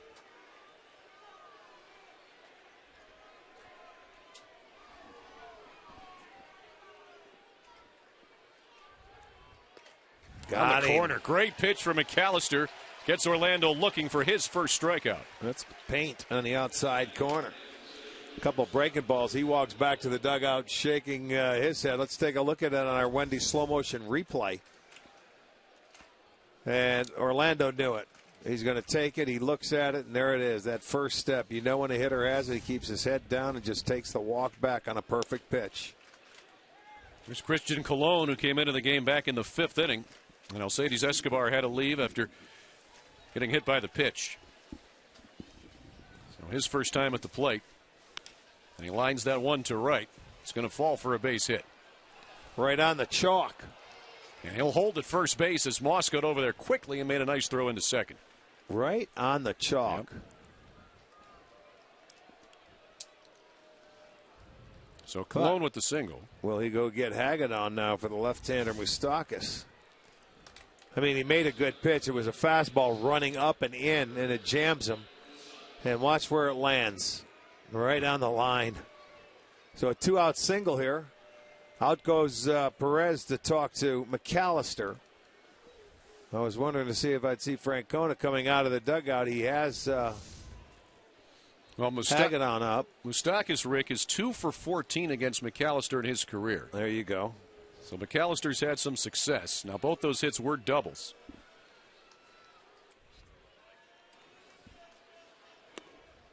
And pitch inside and low for a ball. Mike Moustakas tonight is 2 for 3. Couple of singles, a run scored back in the 1st inning. He has been on fire in this series. 8 for 13.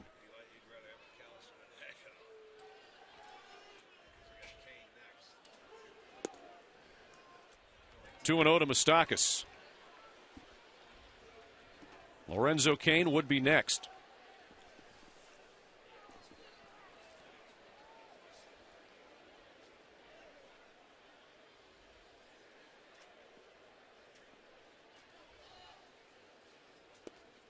There's a strike.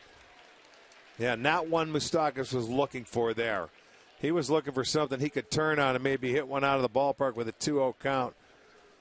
And McAllister made a good pitch away, and he was taking it. Moustakas just said, nope, don't like it. Now the 2-1. In the air to the left side. Chisenhall makes the catch. Moustakas retired here in the 7th. So are the Royals. It's time now for the 7th inning stretch. Brought to you by Spitzer Auto World.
Move to the bottom of the 7th, 6-4. Stay tuned after the game for Indians Live, brought to you by Conrad's Tire Express and Total Car Care.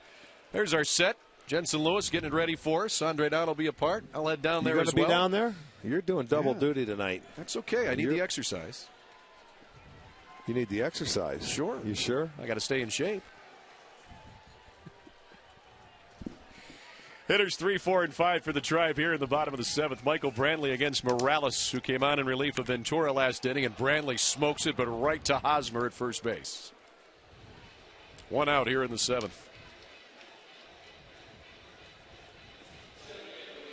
I'll tell you what, he wasted no time. He was looking for his pitch. He got it, hit it right on the nose, and now you know Michael Brantley's back because everything he's hitting now is on the nose. So 1 out here in the 7th inning. Carlos Santana. 0 for 1 tonight with a couple of walks. He'll swing around and bat right-handed for the first time.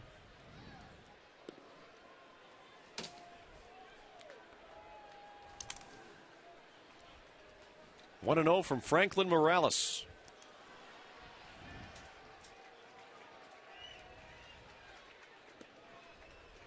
Santana tried to check his swing. He did, says first base umpire Paul Emmel.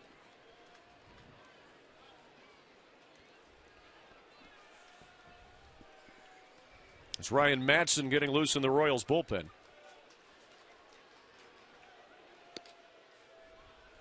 Good off-speed pitch there. Good breaking ball. 2-0. You're not going to challenge Santana, but you have to throw a strike, so he threw a good breaking ball for 1. I went a little inside. 3-1 now. Santana 1 for 3 in his career against Morales. And 1 hit's been a home run.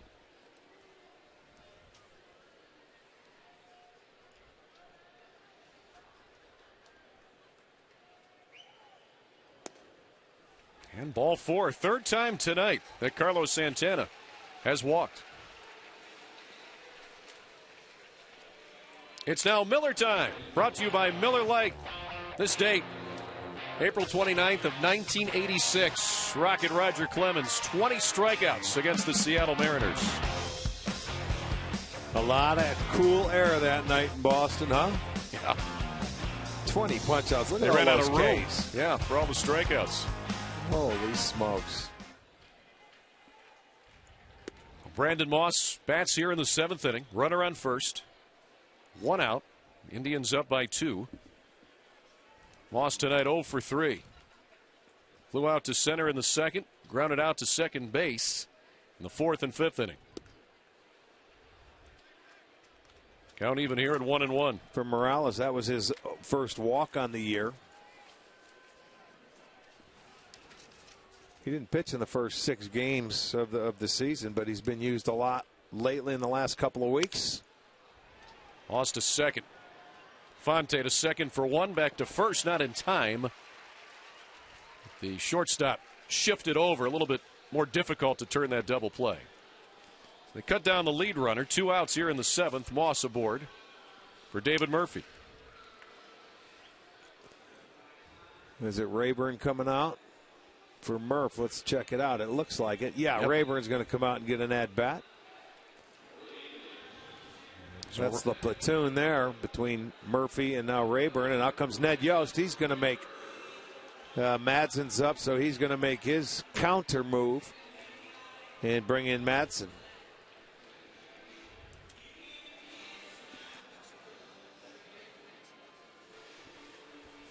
So Ryan Madsen coming on for the Kansas City Royals. We'll take a break. Back after this.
The Red Zone. Jim Donovan, Doug Deacon, and Tony Grossi give you their evaluations on the picks and what it means for the future. Get inside the Red Zone Monday night at 8 on Sports Time Ohio.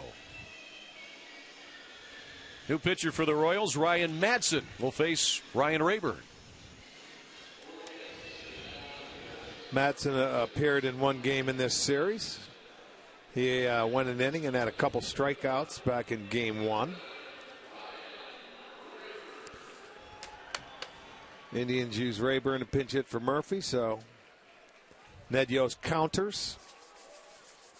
This is the first time Rayburn will have seen Ryan Madsen. Ryan comes in batting .333 Yeah, tonight. he's been swinging a good bat. And, basically, I think he's got 3 at-bats against right-handers. And the rest have all come against left-handers, but he's been back swinging the bat very well. He's 10 for 27 against lefties, and now with this, most likely 0 for 4 against righties. Fonte makes the catch. Final out here of this 7th inning. We move to the 8th. Indians in the lead, 6-4.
events and may not be reproduced or retransmitted in any form, and the accounts and descriptions of this game may not be disseminated without the express written consent of the Cleveland Indians. The top of the 8th inning. Indians in the lead 6-4. Zach McAllister will begin his second inning of relief.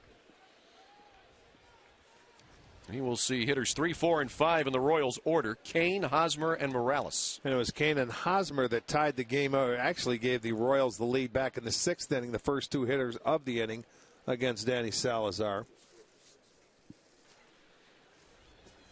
Lorenzo Kane 4 for 6 against McAllister in his career. He looks at ball 1. Kane tonight 1 for 3. Singled and scored in the 6th inning on that 2-run homer by Eric Hosmer. Bit inside there.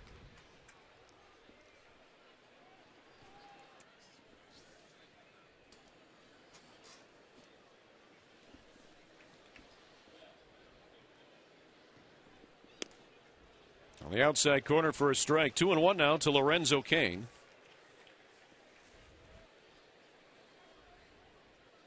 Hitting the 3rd spot in this order for Ned Yost. Ouch. Yeah, off his foot.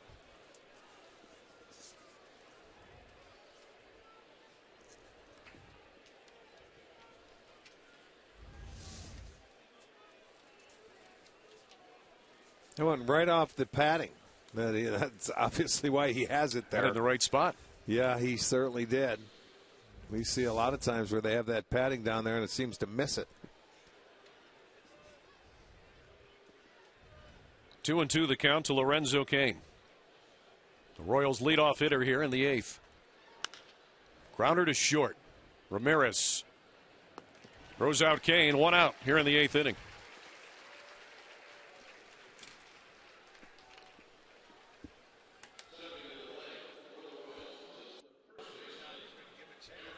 So that'll bring Eric Hosmer to the plate. And let's head down on the field to Andre Knott, this bullpen for the Tribe. Tonight, Andre, what do you expect? Well, you look at it, Zubchinski most likely is out because he's pitched so much in the last 2-3 days. Great opportunity for Zach McAllister, Nick Hagedorn, as I mentioned earlier. Allen, Atchison, Shaw, Zepp coming into this game. Combined 0 for 4, 7.66 ERA. And Terry Francona said he's going to try to use all these guys a little bit more as matchup guys as they try to get them back to where they were. All right, Andre, definitely something to watch for as we're in the late innings now. 1-1 count to Eric Hosmer.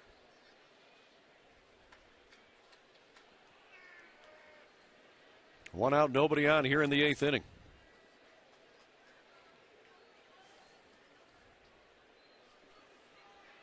Boy, a never-ending battle, huh? When you're the manager, your guys give it up the night before, so you got to find, okay, we need somebody to get us outs here, and you get into that part of the game, and it's not easy. Right. But right now, McAllister getting an opportunity because there is no tying run at the plate, and he can show Terry Francona, hey, give me 2 good innings. Checked his swing in time. Says third base umpire Andy Fletcher. 2-2 the count. There you'll get a look at it from the side, and he was able to check. Eric Hosmer homered his last time up. That one in the dirt, runs the count full. McAllister thus far has worked an inning and a third here his last time out against Kansas City. On Monday night, he went an inning and a third. Didn't give up a run or a hit. There's the numbers against McAllister. Love to make it strikeout number 3 right here. And he got it. Hosmer down swinging. 2 outs here in the 8th. Second strikeout tonight for McAllister. Well, he went with a high fastball, and this one's running away. That's the thing. And the key was it had movement. I think it finished out of the strike zone, and he was able to get Hosmer to go after it, chase it, swing and miss. And he's got a chance now. You get this out, go 2 good innings, and I mean solid. Al Morales takes that off speed pitch up high for a ball. The base hit he gave up with 2 outs back in the 7th inning. Colon just found one that found chalk. Little blooper down the right field line. On the outside corner, McAllister pumping him in there tonight. Morales 4 for 11 against McAllister. Couple of doubles.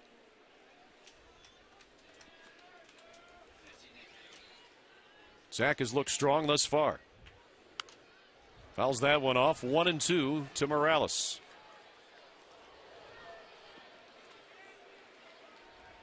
Morales a 2 RBI single in the first. Struck out in the 4th. Lined out to Kipnis in the 6th. The 1-2. Swing and a miss. Another strikeout for McAllister. His 3rd tonight. 2 strong innings of relief for Zach. We go to the bottom of the 8th inning. Indians on top, 6-4.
Eighth inning, 6-4.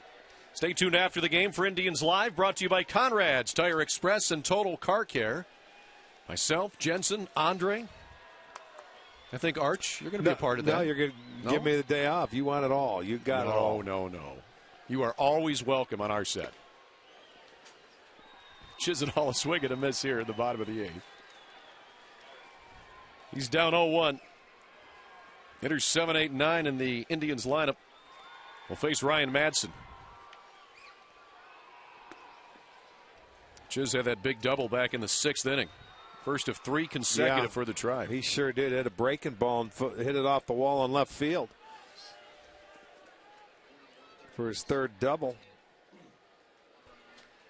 He's down 0-2 here to Ryan Madsen. Waits that pitch. There's Cody Allen getting loose. He'll come on in the 9th.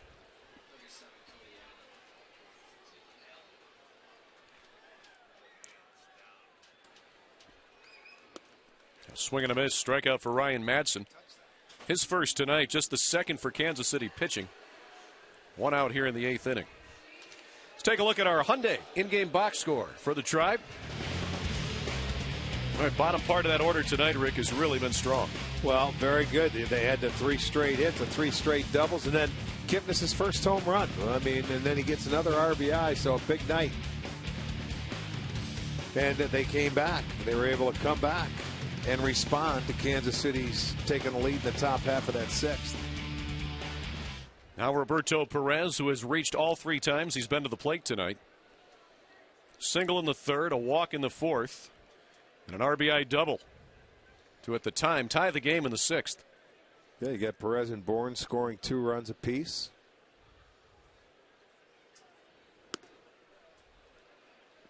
1-1 now to Roberto Perez.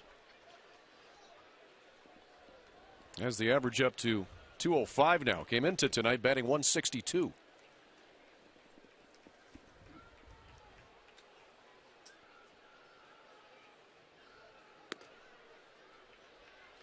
Two and one to Perez. Looking ahead to the ninth inning for Kansas City, Gordon, Salvador Perez, and Infante are the hitters that are due. Hitters 6, 7, and 8.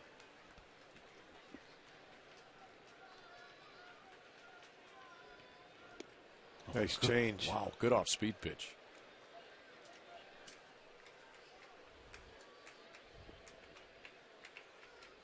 Two and two to Perez.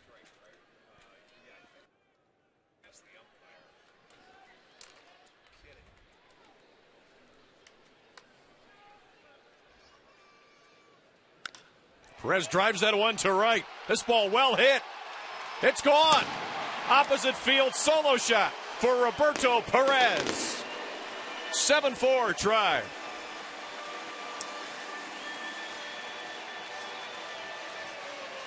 Well, maybe they thought he would be looking for that changeup he threw him the pitch before, but he tried to throw the fastball by him. Boy, and Perez smoked it to right field. Hits his third home run, and that's the first time he's gone to the opposite field. That ball coming down and in. Look at, he put a good swing on it. Not a big insurance run that is. That makes it a 7-4 game now. And what a night for Perez. He scored 3 runs, has a couple of ribbies. Triple shy of the cycle. Not too shabby. 3 for 3. Has reached all 4 times. 3 runs scored, Rick, as you said. That average now at 235. So he came in at 162, and now it's 235. Third home run of the year for Perez. Now Michael Bourne. He's also had a good night tonight. 2 for 3 with single and a double. A couple of runs scored for Bourne.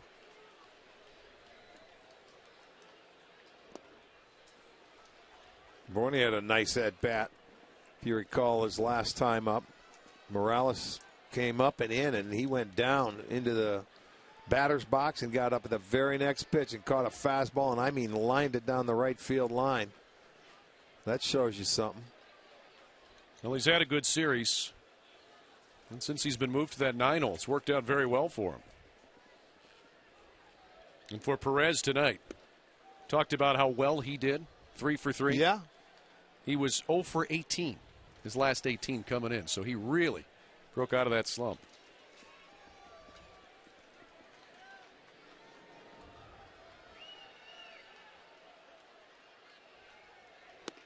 Swing and a miss. So Michael Bourne strikes out.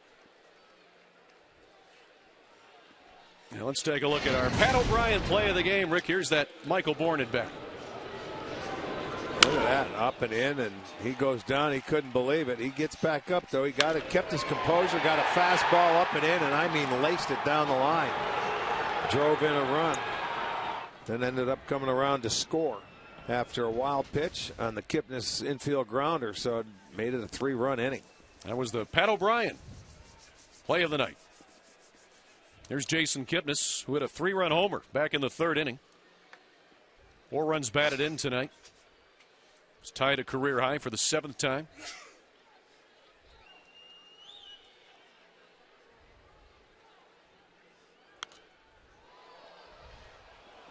Sends that one into the seats. 1-1 now to Jason Kipnis. Bats here in the bottom of the 8th inning with 2 outs, nobody on. The Indians with the run home on the Roberto Perez solo blast. 7-4 Tribe.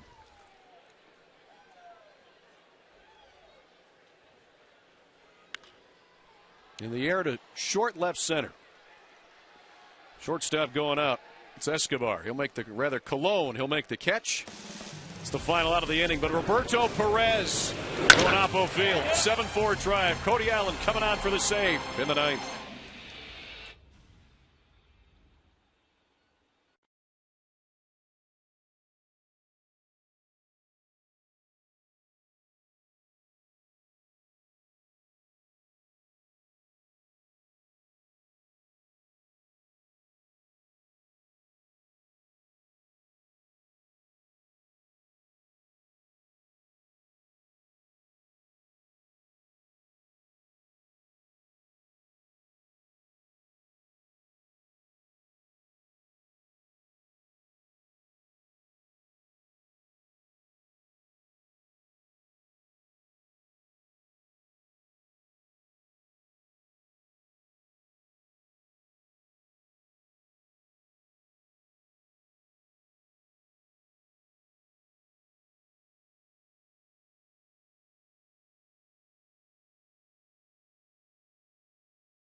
back at our keys to the game, brought to you by Wayside Furniture. Well, there were a lot of keys to today's game. There was one. Yeah. Just win. And right now the Indians have an opportunity to salvage this last game of a 3-game series against KC, and they've done it in fine fashion so far. Now all you need to do is your closer, Cody Allen, come on out and get yourself a save.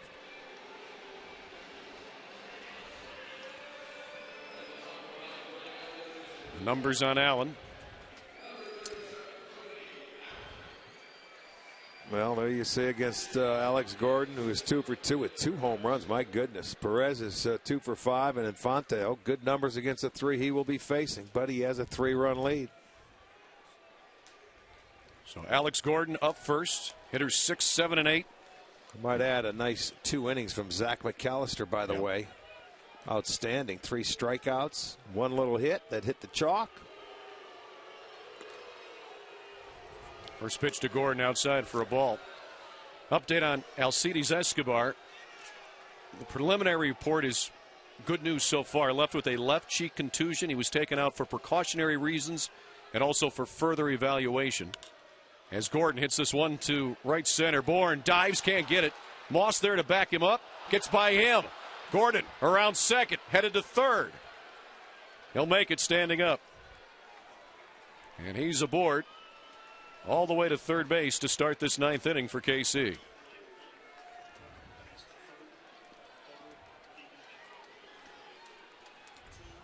That's a double and an error on the right fielder on Moss. Okay.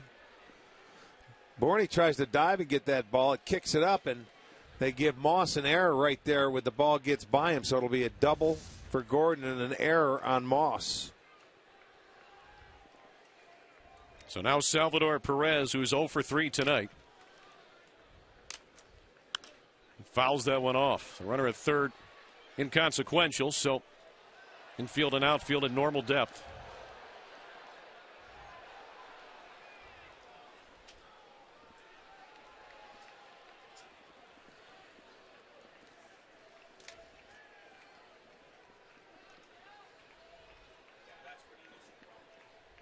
The 0-1 to Perez. Another foul ball. 0-2 now to the Royals catcher.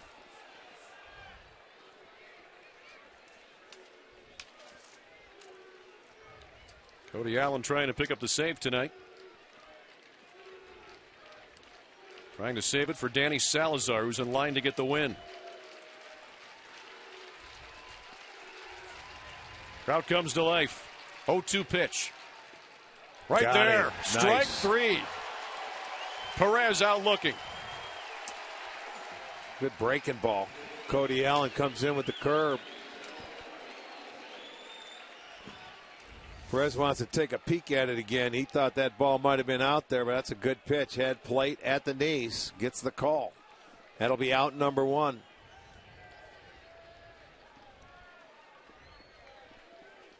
So Gordon remains at third. 1 out. Here's Omar Infante. It's that one to right. Little blooper. It will get in there for a base hit. Gordon will score, and it's 7-5 with 1 out here in the 9th, and Infante at first base. Well, you knew there'd be no quitting the Royals. Now they get to bring the tying run to the plate.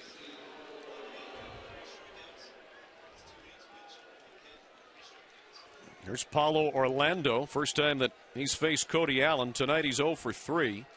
A couple of strikeouts. So the Royals get the tying run to the plate here in the 9th inning. 1 out with Infante at first.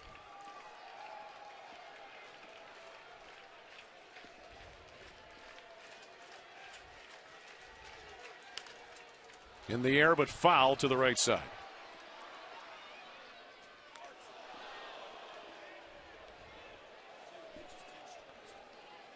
This guy has seen 10 pitches tonight. Orlando has, and all 10 have been strikes. Yeah. Indians pitching has not messed around with him.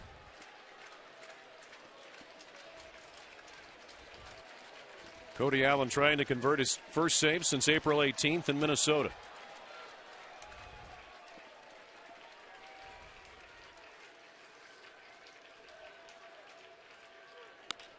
In the air to left. Brantley is there. 2 down.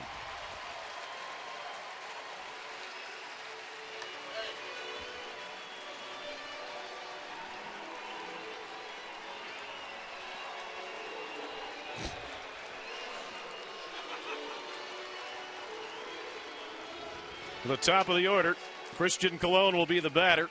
He replaced Escobar in the 5th inning after he had to leave for getting hit by a pitch. Colon tonight 1 for 1 with the single back in the 7th. Strike 1 from Cody Allen. Indians trying to end a 4-game losing streak and avoid a sweep to the Royals.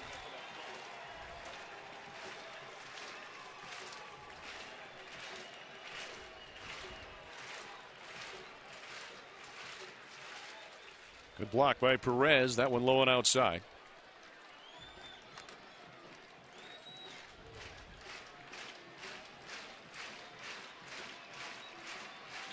Cody 3 for 4 in save situations this year.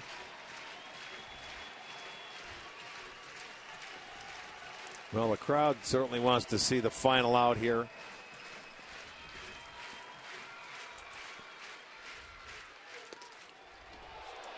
That one just off the plate. A little high.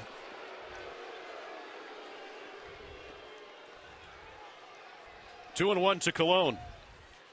And Cody Allen wants to get him. Mike Moustakas on deck.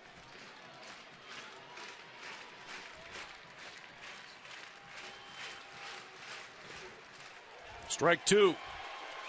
On down to second. Goes Infante unchallenged. So he's in scoring position, but the Royals need 2 here with 2 outs in the 9th.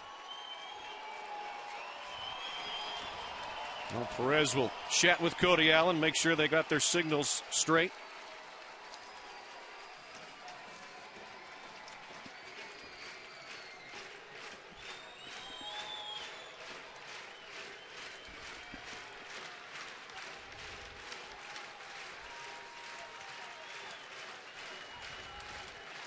Two and 2 the count to Colon. Cody Allen 1 strike away from the save for Danny Salazar. Full count.